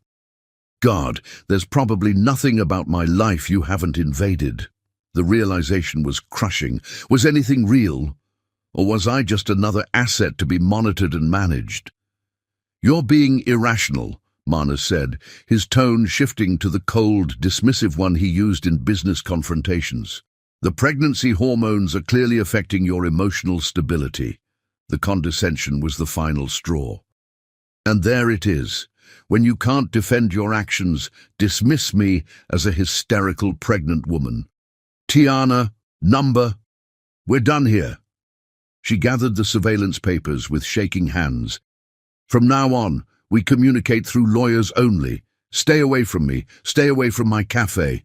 And tell your security people that if I see them following me again, I'll file for a restraining order. That would violate our contract, he said stiffly. Then I guess I'll see you in court. She turned to leave, then stopped. I thought I saw something in you, Manus. Something beyond the cold businessman. I was wrong. His face remained impassive, but something flickered in his eyes. Regret, perhaps, or anger. You're making a mistake. No. My mistake was ever thinking you could care about anyone other than yourself. The words were cruel, chosen to hurt, and she saw they hit their mark. As she walked out of his office, past a wide-eyed Alessandra, Tiana felt something inside her breaking. Not just anger or betrayal, but grief for what might have been, the fragile connection they'd been building, the possibility that they might raise their child in some kind of harmony. All destroyed by his fundamental inability to trust, to respect boundaries, to see her as an equal rather than an asset to be controlled. In her car, she finally allowed the tears to come. Her phone buzzed repeatedly with calls from Manus, but she ignored them all. It's just you and me now, little one, she whispered to her belly. We'll figure this out somehow. But as she drove home, Tiana wondered how she could ever trust again, not just Manus, but anyone. The man who knew her most intimately, who shared the creation of the life growing inside her, had violated her in ways she couldn't forgive. And the worst part, despite everything, some traitorous part of her heart still ached for what they'd lost. Chapter 8. Separation. 2 weeks of rigid silence followed the confrontation in Manus's office. True to her word, Tiana had blocked his number and instructed her lawyer to handle all communication. The surveillance reports had stopped, or at least, if they continued, she was no longer receiving copies. Riverflow Cafe became her sanctuary. At nearly 5 months pregnant, her condition was obvious now, prompting curious glances and occasional questions from regular customers. She'd crafted a simple story. Yes, she was expecting. No, the father wasn't in the picture. Yes, she was managing just fine on her own. The last part was only partly true. "You need to eat something besides pastries," Zara said one afternoon, watching Tiana pick at a croissant behind the counter. "The baby needs actual nutrients." "I had a salad earlier," Tiana lied, unable to admit that her appetite had vanished since the confrontation with Marnus. Zara's skeptical expression said she wasn't convinced. "Have you heard anything from him?" "Only through Elena." Her lawyer had been fielding constant inquiries from Marnus's legal team, requests for medical updates, offers for additional financial support, even a proposal for mediated conversations. "Maybe you should hear him out," Zara suggested carefully. "For the baby's sake, if nothing else." Tiana shook her head firmly. "He violated my trust in the most fundamental way. There's no coming back from that." Yet despite her resolve, she found herself missing him at the strangest moments, during ultrasound appointments she now attended alone, when making business decisions she would have once discussed with him, in the quiet evenings when the baby's movements reminded her that, whether she liked it or not, Marnus was inextricably part of her life. "Ms. River?" Miguel, now her cafe manager, approached with a concerned expression. "There's someone here asking about purchasing the business. Again." This had been happening with increasing frequency, representatives from different companies inquiring whether Riverflow was for sale. She'd refused each time, but the offers kept getting higher. "Tell them it's not for sale at any price," she said tiredly. After Miguel left, Zara leaned forward. "You don't think Marnus is behind these offers, do you?" The thought had occurred to her. It would be just like him, thinking he can buy his way back into my life through the cafe. That evening, as Tiana closed up alone, her phone rang with an unknown number. Normally she would ignore such calls, but something made her answer. "Tiana River speaking."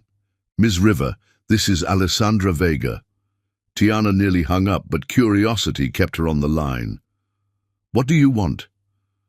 "I'm calling without Mr. King's knowledge," Alessandra said, her typically composed voice sounding strained. "I thought you should know he's not behind the purchase offers for your cafe." "Why should I believe you?" "Because I've worked for him for 7 years, and I've never seen him like this." A pause. "He's not sleeping, barely eating. He's withdrawn from most business operations. He sits in his office staring at the ultrasound photos for hours." The image was so at odds with the controlled, commanding Marnus, she knew that Tiana didn't know how to respond. "The offers for your cafe are coming from Dominic Reeves," Alessandra continued. "Mr. King's primary business rival. He's attempting to acquire anything of value to Mr. King." "My cafe isn't valuable to Marnus," Tiana said, confused. "But you are."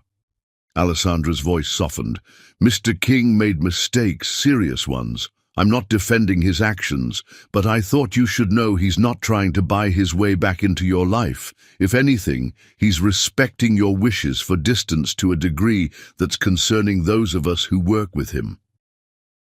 After hanging up, Tiana sat in her darkened cafe, conflicted emotions churning within her.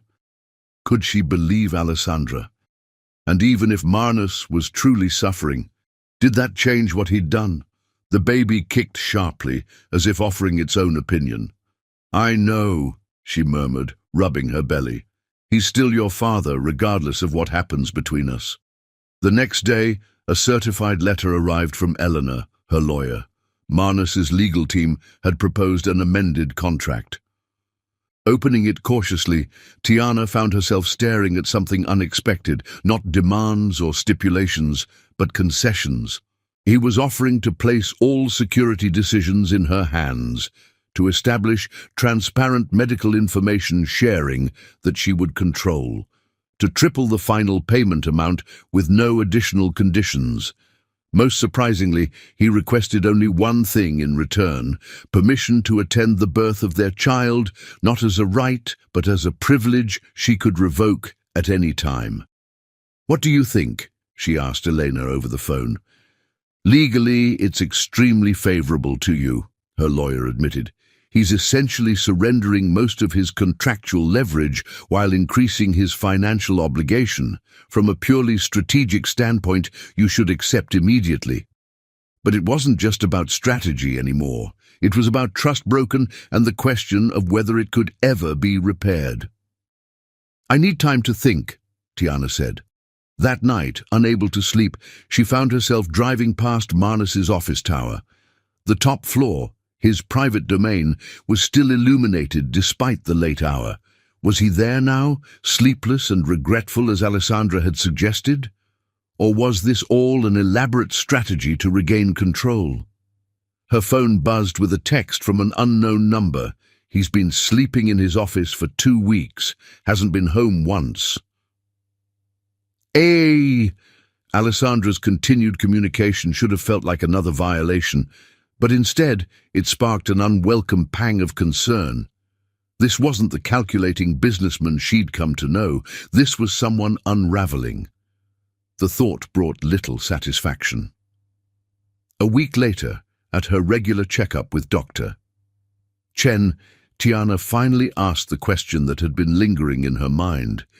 "Has he been contacting you about the baby?"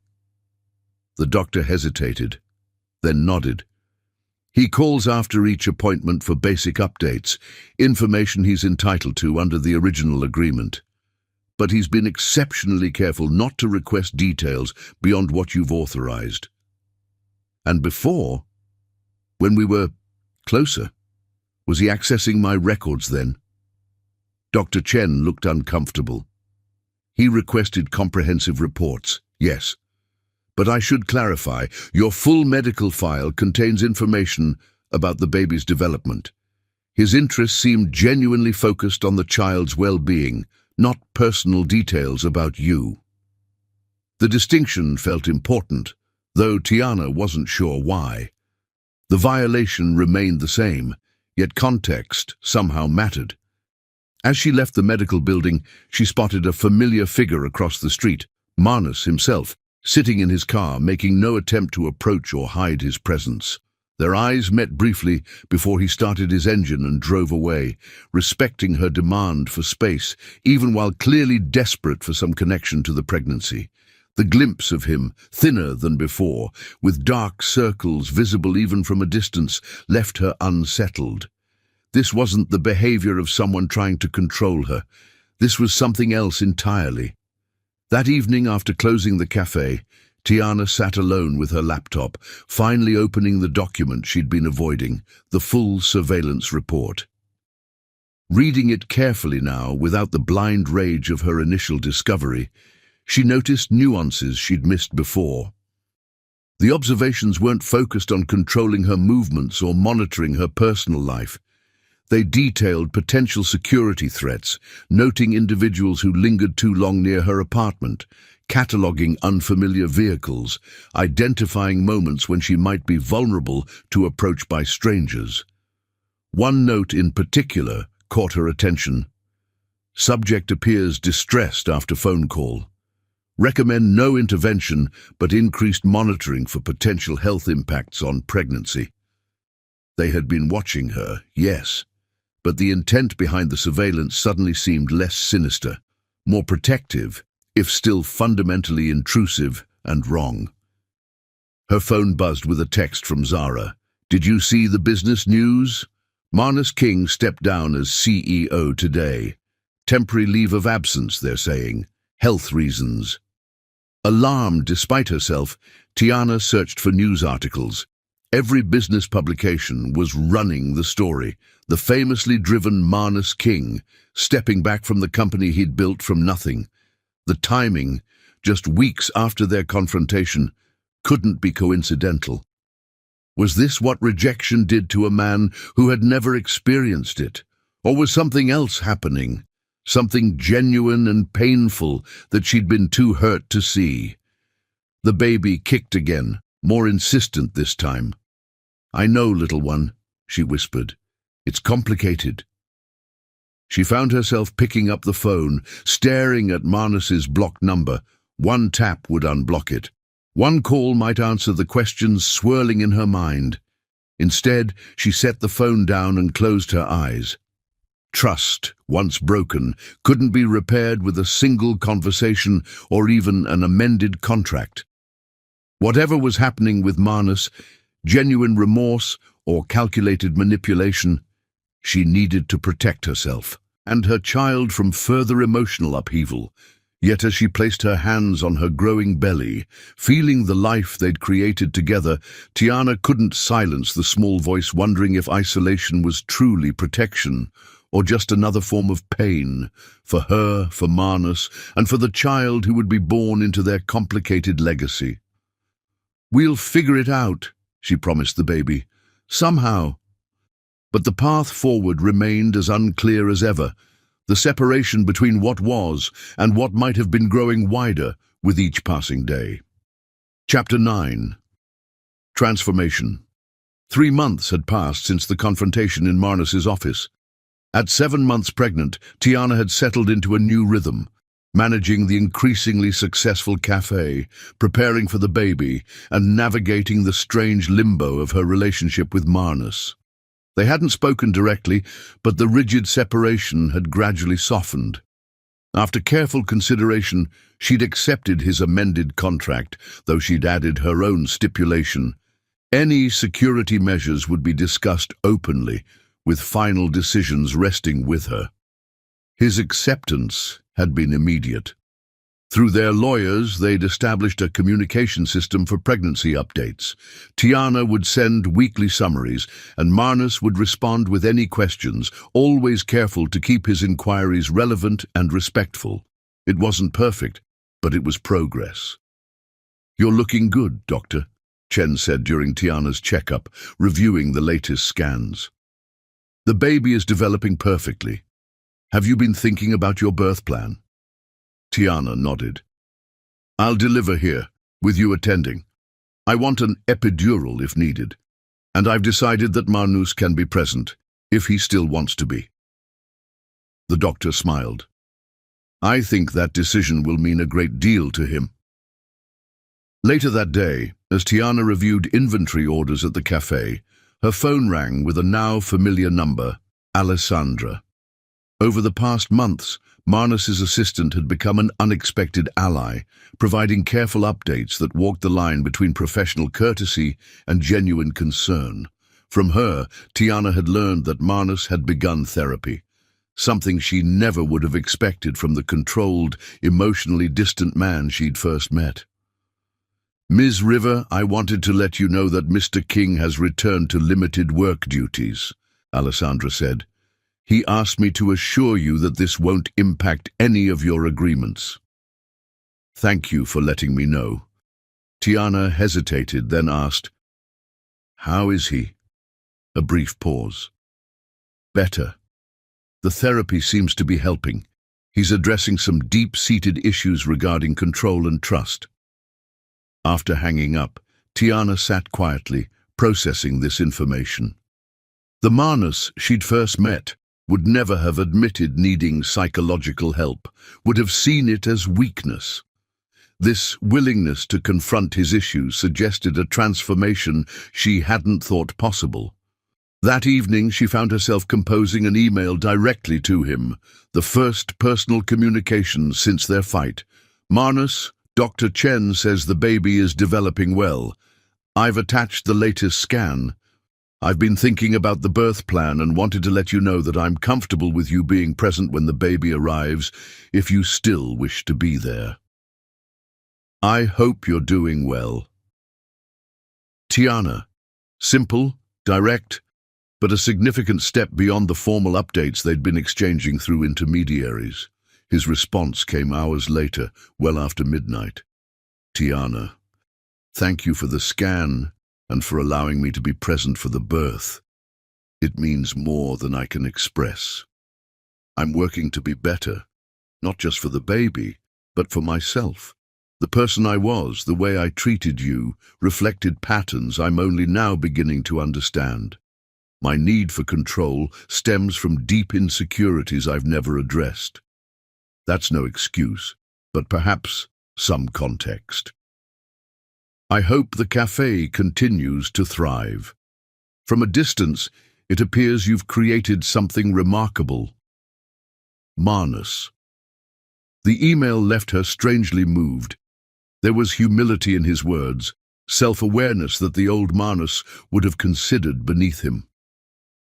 2 weeks later, as Tiana closed the cafe alone after a busy Saturday, a sharp pain gripped her abdomen, different from the practice contractions she'd been experiencing. She gasped, clutching the counter as another wave hit, stronger this time. Something was wrong. With trembling hands, she called Dr. Chen's emergency line. I'm having severe abdominal pain, she explained, trying to keep her voice steady. It's not like the Braxton Hicks contractions. This feels worse. Go directly to the hospital, Dr. Chen instructed. I'll meet you in the emergency department. This could be placental abruption. We need to assess immediately. Terror washed over Tiana as she realized the seriousness of the situation. Placental abruption could threaten both her life and the baby's. She called Zara, but it went to voicemail. Her friend was working night shift at the hospital. Hands shaking, she called a ride share, not trusting herself to drive. As another wave of pain hit, stronger than before, Tiana found herself doing something she hadn't expected. She called Marnus. He answered immediately. Tiana, are you all right? I need to get to the hospital, she managed through gritted teeth. Dr. Chen thinks it might be placental abruption. I've called a car, but where are you? The sharpness in his voice was pure focus, not control. The cafe. I was closing up when... Another wave of pain cut her words short. I'm 10 minutes away. Don't move. The line went dead. 8 minutes later, Marnus's car screeched to a halt outside Riverflow. He rushed in to find Tiana leaning against the counter, face pale with pain. Can you walk? He asked, already supporting her elbow. She nodded weakly, allowing him to guide her to his car. The drive to the hospital was a blur of pain and fear, Marnus breaking every speed limit while keeping one hand reassuringly on hers. The baby will be fine, he said firmly, as if willing it to be true. You'll both be fine. At the hospital, Dr. Chen was waiting. Everything happened in a rush then. Tiana on a gurney, nurses surrounding her, monitors being attached to track the baby's heartbeat. Partial abruption, Dr. Chen confirmed after examination. We need to stop the bleeding and monitor you both closely. If the abruption worsens, we may need an emergency C-section. Tiana gripped Marnus's hand, terror overriding any lingering resentment. It's too early. The baby's not ready. 7 months is viable, he said, his voice steadier than she could have managed. But let's not borrow trouble. Follow Dr. Chen's instructions and take one moment at a time. In the hours that followed, Tiana was given medication to slow the bleeding and steroids to help the baby's lungs develop, just in case early delivery became necessary. Through it all, Marnus remained by her side, a calm presence in the chaos. When she was finally stabilized and moved to a private room for monitoring, he pulled a chair beside her bed. You should go home, she said weakly. They say I'll be here for at least 2 days, maybe longer. I'm staying. His tone brooked no argument, yet held no dominance, just quiet determination. Marnus. Not because I'm trying to control the situation, he clarified quickly, because I need to be here, for both of you. But I'll respect whatever boundaries you set. I can stay in the waiting room if you prefer. The offer and the respect it demonstrated touched her deeply. "You can stay," she said softly. As night fell, nurses came and went, checking monitors and administering medications. Manus remained in the uncomfortable chair, eyes rarely leaving the fetal heart monitor that provided tangible proof their child was still fighting. "I'm scared," Tiana admitted in the quiet darkness of the hospital room. "I know." His voice was gentle. "But you're stronger than you realize. Both of you are." Around midnight, when she thought he might have dozed off, Manus spoke again. "I need to tell you something, not to change anything between us, but because tonight has reminded me how fragile life is." Tiana turned toward him in the dimly lit room. "What is it?"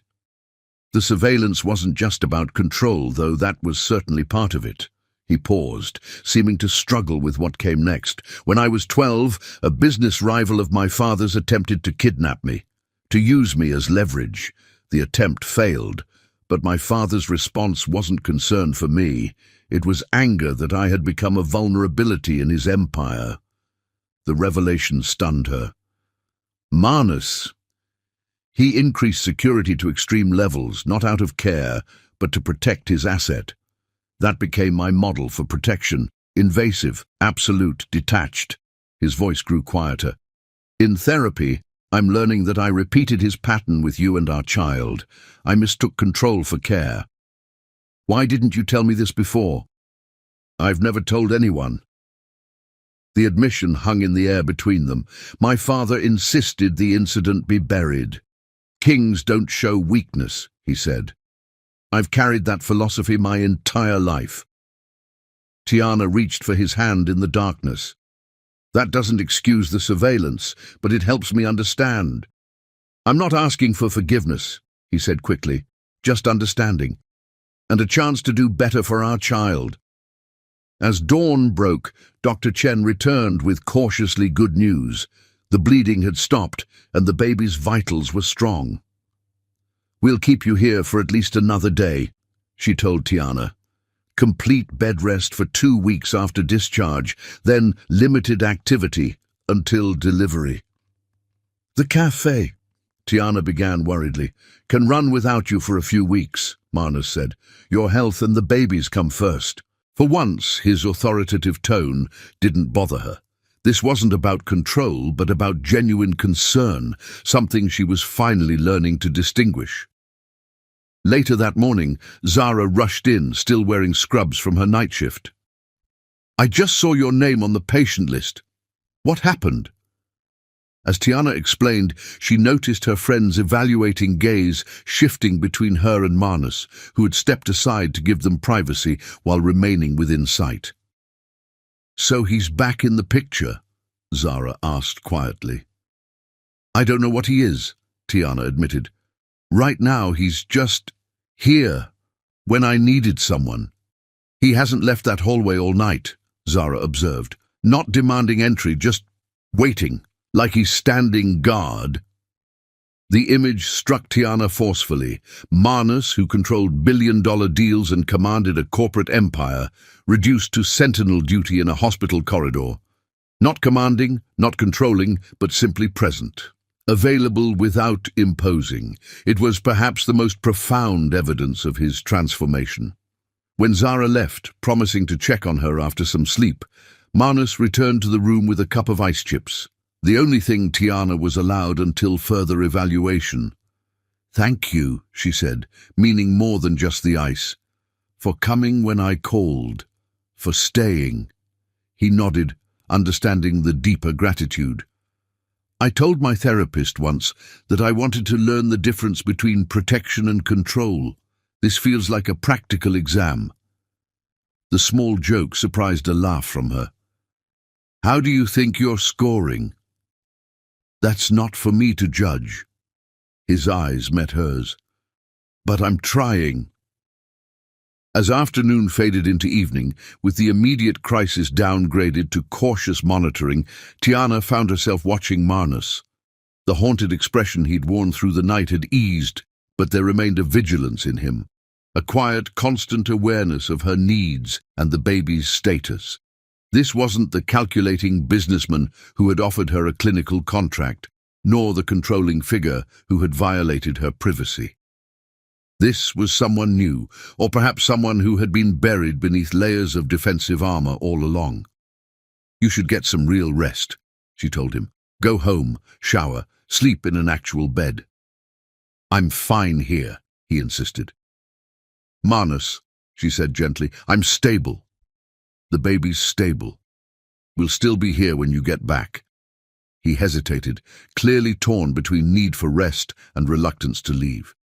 "You'll call if anything changes, anything at all." "I promise." After he left, extracting multiple assurances from both Tiana and the nursing staff, she lay back against her pillows, one hand resting protectively on her belly.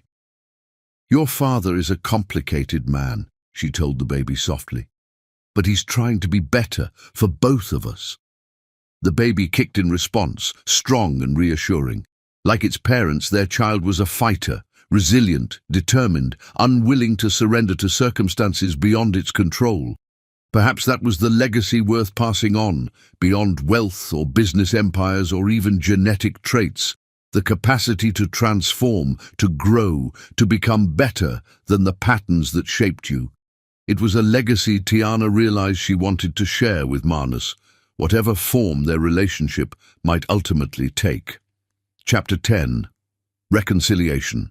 The 2 weeks of mandatory bed rest following Tiana's hospital stay had been both frustrating and enlightening. Frustrating because she was accustomed to independence, to managing her cafe and preparing for the baby on her own terms. Enlightening because Manus's behavior during this period revealed just how much he had changed. He hadn't tried to move her to his penthouse or hire round-the-clock nurses, as the old Manus might have done. Instead, he'd asked what she needed and provided it without overstepping. Grocery deliveries scheduled at her request, a temporary manager for the cafe who reported directly to her, a medical alert system she could activate if needed. Most surprising was his physical presence, visiting daily but never staying longer than she seemed comfortable with, bringing work to do in her living room while she rested, but leaving whenever she needed privacy. "The doctors say the danger has passed," Tiana told him one evening, as they shared a quiet dinner he'd brought from her favorite Cuban restaurant. "I can return to limited activity starting tomorrow." Manus nodded, relief evident in his expression. "That's excellent news. What kind of limitations?" "No heavy lifting, no extended periods on my feet." She rubbed her belly, now quite prominent at nearly 8 months. "I can supervise at the cafe, but not work shifts." "Reasonable restrictions." He hesitated. "Would you like me to continue arranging coverage for the hands-on work?" The question was carefully phrased, an offer, not an assumption.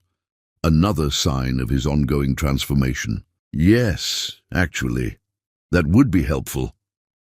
Tiana studied him across the table. "You've been different since that night at the hospital." "I've been trying to be." He set down his fork. "My therapist says change isn't a destination but a process. Some days I'm better at it than others." The vulnerability in this admission touched her. "You've never struck me as someone who accepts personal limitations easily." "I don't." A ghost of a smile crossed his face. "But nearly losing—" He stopped abruptly. "Nearly losing what?" Manus met her eyes directly. "You, both of you, that night in the hospital clarified what matters." The simple truth in his words hung between them. Whatever their complicated past, whatever terms they'd negotiated and renegotiated, the reality remained. They were connected, irrevocably, by the life they'd created together. "I should go," he said, sensing the weight of the moment. "You need rest." At the door he paused. "There's something I'd like to show you tomorrow if you feel up to it. Nothing strenuous, I promise." "Curious," Tiana agreed. The next day, Marnus arrived with a wheelchair, dismissing her protests with uncharacteristic humor. "Doctor's orders for limited activity. This doesn't count as walking."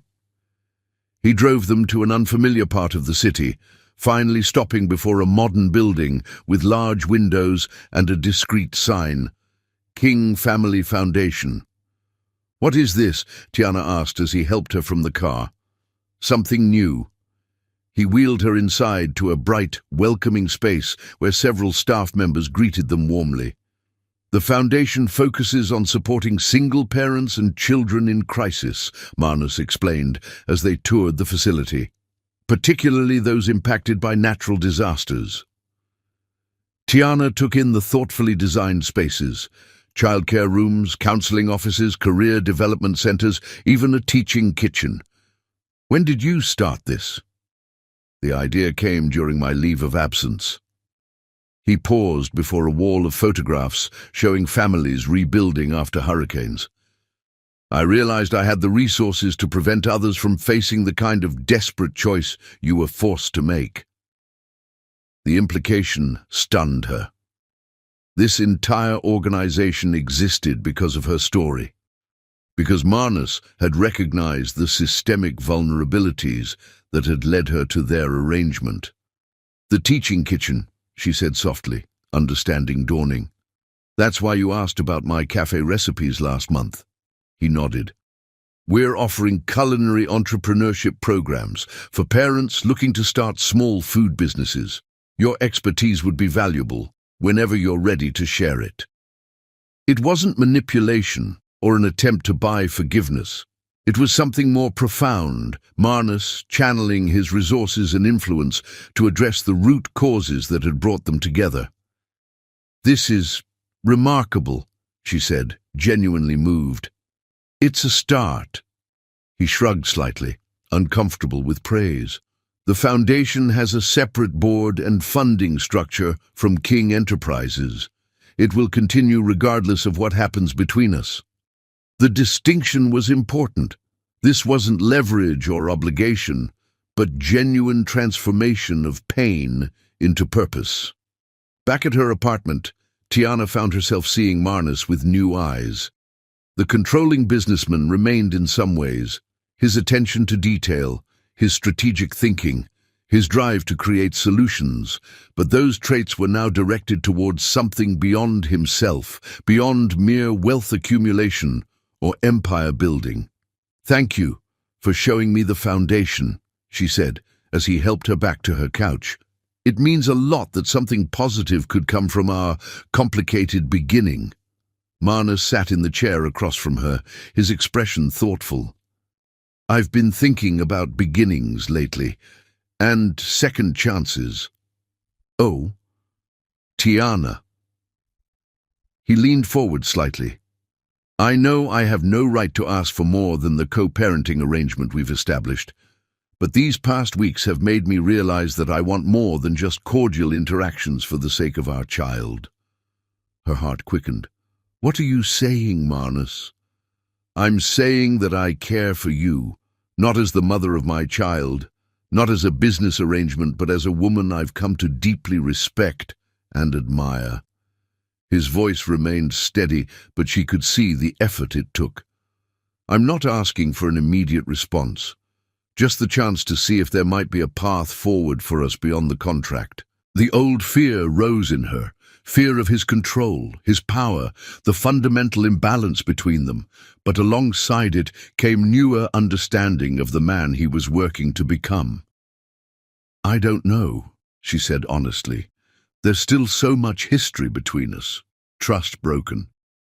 "I understand." He nodded, accepting her hesitation without pushing. "May I make a suggestion?" "Go ahead." "What if we start fresh?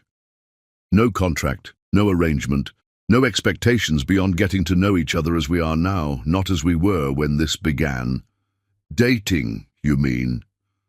The concept seemed almost absurd given their history. A smile touched his lips. "Something like that, except we've done everything backward. Conception before conversation, contracts before courtship." Despite herself, Tiana laughed. That's certainly one way to describe it. I'm not asking for promises. Marnus rose to leave, respecting the limitations she'd set for their interactions. Just consideration. After he'd gone, Tiana sat for a long time, one hand resting on her belly where their child grew, increasingly active as the birth approached. The baby seemed to have opinions, kicking vigorously whenever Marnus was near, as if recognizing its father's voice or presence. Could she trust again? Not just the new, evolving Marnus, but herself and her own judgment. The next day she decided to visit the cafe, tired of confinement regardless of medical advice. Miguel greeted her warmly, proudly showing off the smooth operations he'd maintained in her absence. Mr. King calls every morning, he mentioned casually. Not to give instructions, just to ask what we need to keep things running for you. He does. This was news to Tiana. Miguel nodded. He made it very clear that all decisions come from you. He's just providing resources. Throughout the cafe, she noticed small improvements she hadn't authorized. A more ergonomic setup behind the counter, a cushioned mat where she usually stood, a new office chair with better back support. All chosen with her comfort in mind, yet implemented without fanfare or attempts to take credit. That evening she called him. "Thank you for the cafe improvements," she said when he answered. "Miguel told me you've been checking in." "I hope that's all right," Marnus replied, sounding genuinely concerned he might have overstepped. "I tried to respect your authority while supporting the staff." "It's more than all right. It's exactly the kind of help I needed." She took a deep breath. "About your suggestion yesterday." "Yes?" The hope in his voice was unmistakable. "I think we could try, starting fresh, getting to know each other without all the baggage." "I'd like that very much." The relief in his tone was palpable. "Dinner tomorrow? I know a place with excellent food and comfortable seating for someone in your condition." Tiana smiled despite herself. "That sounds nice." The restaurant he chose was neither ostentatious nor overly intimate. A small, family-owned Italian place with private booths and exceptional pasta. Marnus arrived with a single yellow rose instead of an extravagant bouquet, another sign of his growing understanding of her preferences. Their conversation flowed more easily than she'd expected, touching on shared interests they'd never had time to discover. Books they'd both loved, travel experiences, even political views that were surprisingly aligned despite their different backgrounds. "Tell me about your grandmother," Marnus said as they shared a tiramisu. "The woman who inspired your cafe." The question opened a flood of memories and stories. Rosa's fierce independence, her joy in feeding others, her belief that good food created community. Marnus listened with genuine interest, asking questions that showed he was truly engaging with her history, not just making conversation. "She would have liked you," Tiana said finally, surprising herself with the realization. "Not the you I first met, but this version." She appreciated people who could admit their mistakes and work to improve. "I wish I could have met her." His expression turned reflective. "My own family legacy is considerably less nurturing. I'm trying to ensure our child has a different experience." The hour no longer made her bristle. Somehow, through crisis and careful rebuilding of trust, they had genuinely become partners in this journey. As weeks passed and her due date approached, their cautious reconnection deepened. Marnus continued to respect her independence while offering support that was increasingly welcome. They attended birthing classes together, laughing at the instructor's surprised expression when they explained their unusual situation. "We're figuring it out as we go," Tiana told the confused woman. The nursery in Tiana's apartment took shape with careful collaboration. Marnus providing resources, but Tiana making design decisions, both of them assembling furniture late into evenings filled with conversation and growing companionship. One night, as they finished setting up the crib, Marnus sat back on his heels, an expression of wonder crossing his face. "What is it?" Tiana asked, noticing his sudden stillness. "I just realized I'm actually looking forward to 3 a.m. feedings and diaper changes."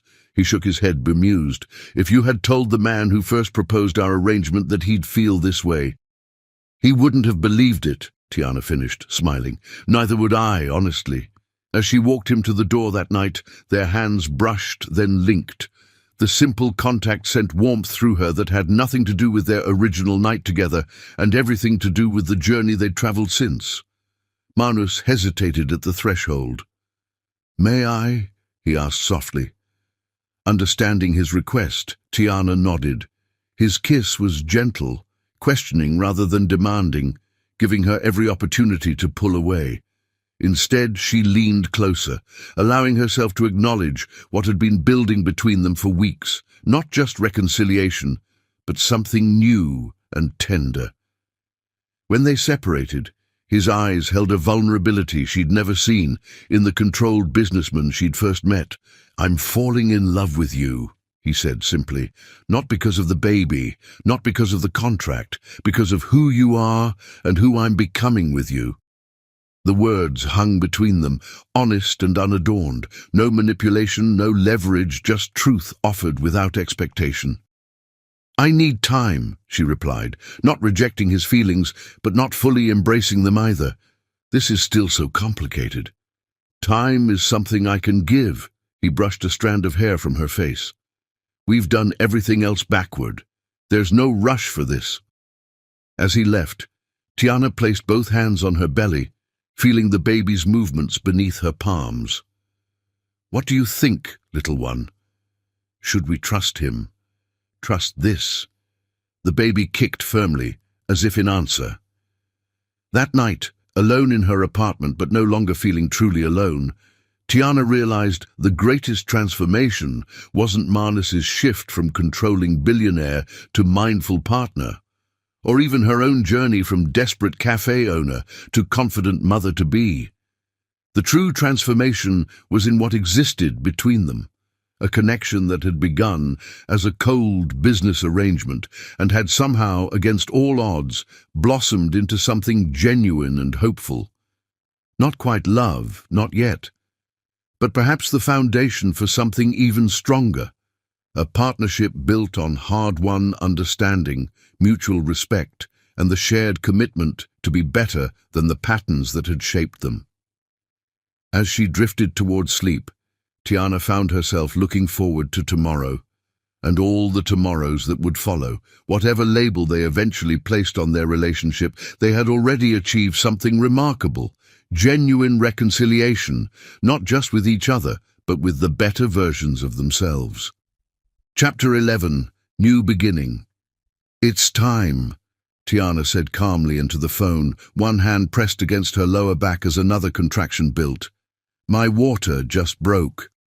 I'm on my way." Manus's voice held controlled urgency. 5 minutes. "Do you need me to stay on the line?" "No, I'm fine. Zara's here." She'd been staying with her friend for the final week, knowing her due date was imminent. True to his word, Manus arrived in precisely 5 minutes, a small overnight bag in hand. In the 3 weeks since his confession of feelings, they'd fallen into a comfortable rhythm, not quite a couple, but more than co-parents preparing for a child. "The contractions are 10 minutes apart," Zara informed him as he helped Tiana to the car. "Her hospital bag is in the trunk." At the hospital, Dr. Chen confirmed Tiana was in early labor. "First babies often take their time," she said reassuringly. "Try to rest between contractions." Hours passed in a blur of increasing pain and brief respites. Through it all, Manus remained a steady presence, offering water, applying counterpressure to her back during contractions, never showing impatience during the long labor. "You don't have to stay," Tiana told him during her 18th hour of labor, exhaustion evident in her voice. "I'm exactly where I want to be," he replied simply. When the time finally came to push, Tiana gripped Manus's hand with crushing force. He never flinched, his eyes filled with a mixture of awe and concern as he watched her battle to bring their child into the world. "One more push, Doctor," Chen encouraged. "The head is almost out." With a final, tremendous effort, Tiana felt the baby slide from her body, followed immediately by a strong, indignant cry. "It's a boy," Dr. Chen announced. But before Tiana could fully process this information, the doctor's expression changed. "And there's another one. Twins. I need you to push again, Tiana." Twins. Marnus's composed facade finally cracked, his eyes wide with shock. 3 minutes later, a second cry joined the first as their unexpected second son entered the world. "How did we not know?" Tiana asked weakly as the nurses placed 2 tiny blanket-wrapped bundles on her chest. Dr. Chen shook her head, looking chagrined. "The second baby was positioned directly behind the first. In all our scans, it happens occasionally, one twin hiding behind the other." Marnus stood motionless, staring at the 2 identical faces. "2," he whispered. "We have 2 sons." The wonder in his voice brought tears to Tiana's eyes. This was not the cold businessman who had proposed a clinical arrangement for an heir. This was a father seeing his children for the first time, overwhelmed by unexpected joy. Later, after mother and babies had been cleaned and settled in a private room, Marnus sat beside Tiana's bed, cradling one son while she held the other. "They need names," she said softly. Marnus nodded, studying the tiny face of the baby in his arms. "I was thinking, perhaps Miguel, after your cafe manager who helped rebuild your dream." "Miguel," Tiana repeated, touched by his thoughtfulness. "And for this little one, Raphael, after my grandfather." Miguel and Raphael King. Marnus tested the names, then hesitated. "Unless you'd prefer River."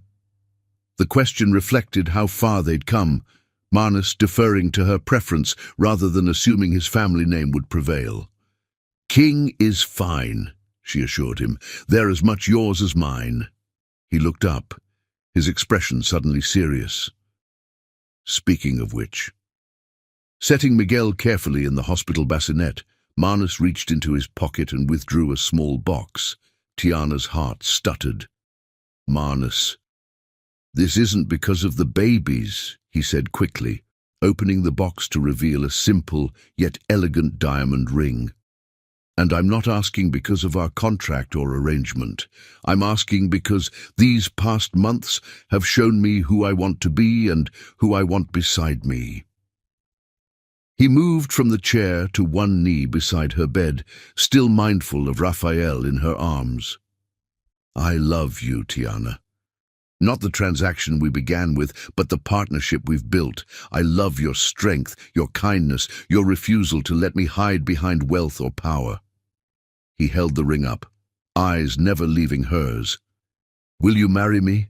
Not for the babies, not for convenience, but because we found something neither of us was looking for."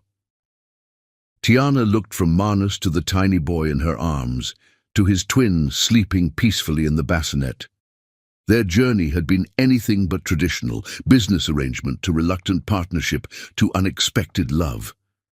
"Yes," she said softly, tears filling her eyes. "But on one condition. Anything." She smiled. "The contract. Our original agreement. I want us to tear it up together. A fresh start, with no legal obligations between us, except those we choose freely." Marnus's answering smile was radiant. "I'll have Alessandra bring it tomorrow. It's time we replaced it with something better." As he slipped the ring onto her finger, then gently adjusted Raphael's blanket, Tiana marveled at the path that had brought them here, from a hurricane's destruction to the creation of a family none of them had anticipated. What had begun as a cold, clinical transaction had transformed into something neither of them could have imagined. A new beginning, built not on obligation or necessity, but on hard-won trust and genuine love. Chapter 12. Full Circle. 1 year later, Riverflow Cafe buzzed with activity as staff transformed the space for a private event. White flowers adorned every surface, fairy lights twinkled from the ceiling, and the aroma of Rosa's special recipes filled the air. In the small office, Tiana stood before a mirror in an elegant ivory dress, her grandmother's sapphire pendant, something blue, hanging at her throat. A soft knock preceded the entrance of a young woman carrying 2 identical baby boys in matching suits. "The little gentlemen are ready," she announced, handing Raphael to Zara and Miguel to Tiana. At 1 year old, the twins had Marnus's grey eyes and Tiana's dimpled smile, a perfect blend of their parents. "There's my beautiful family." Eleanor, now a friend, appeared in the doorway. "Everyone's ready." Tiana took a deep breath. "I never imagined getting married in a cafe." "Not just any cafe," Zara reminded her. "The place where everything began and ended and began again." Riverflow had expanded into a small chain across Miami, with profits partially funding the King Family Foundation's culinary training programs. What had once been Tiana's solo dream had evolved into a shared vision of community support. A melody began playing, signaling it was time. Zara took Miguel from Tiana, prepared to walk ahead with both boys. The cafe had been transformed with white chairs, facing an arbor woven with flowers, beneath which Marnus waited. His eyes found hers immediately, and the emotion on his usually controlled face brought tears to her eyes. As Tiana walked toward him, Marnus's eyes never left hers. This was not the businessman who calculated every move, but the man who had learned to lead with his heart. When she reached him, he took her hands, his voice low. "From collateral to forever. I never believed in fate until a hurricane brought you to my office." The ceremony was brief but meaningful. Marnus spoke of transformation and second chances, Tiana of resilience and unexpected gifts. As they exchanged rings, the twins babbled happily from Zara's arms.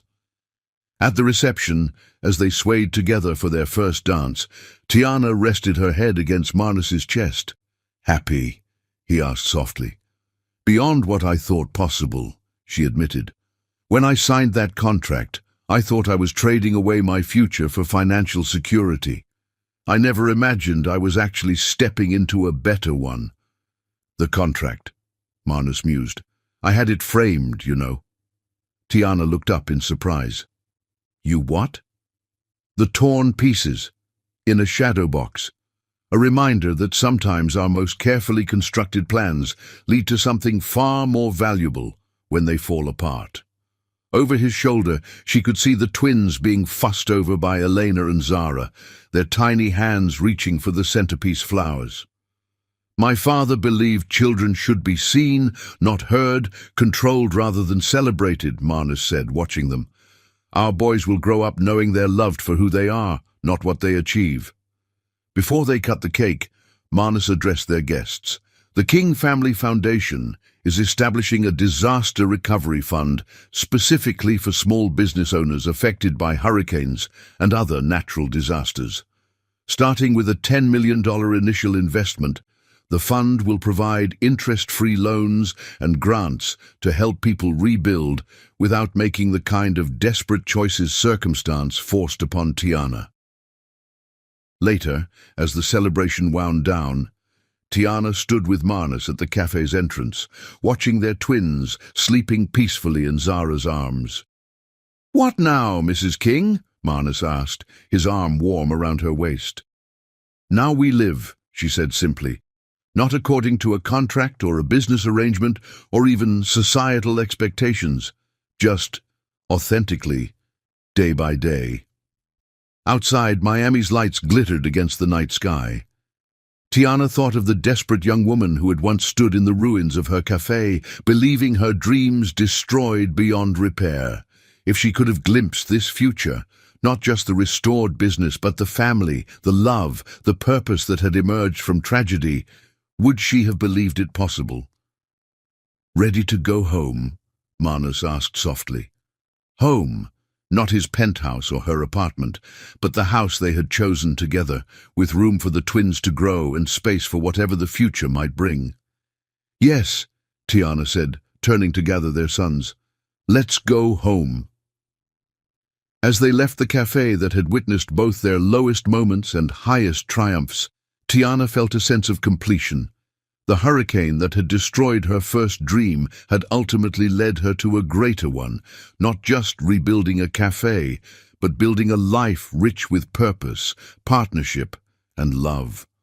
What had begun as collateral, a desperate exchange of her body for financial salvation, had transformed into something neither of them could have imagined: a heart freely given, a family joyfully created, a future unlimited by the contracts and calculations of their past.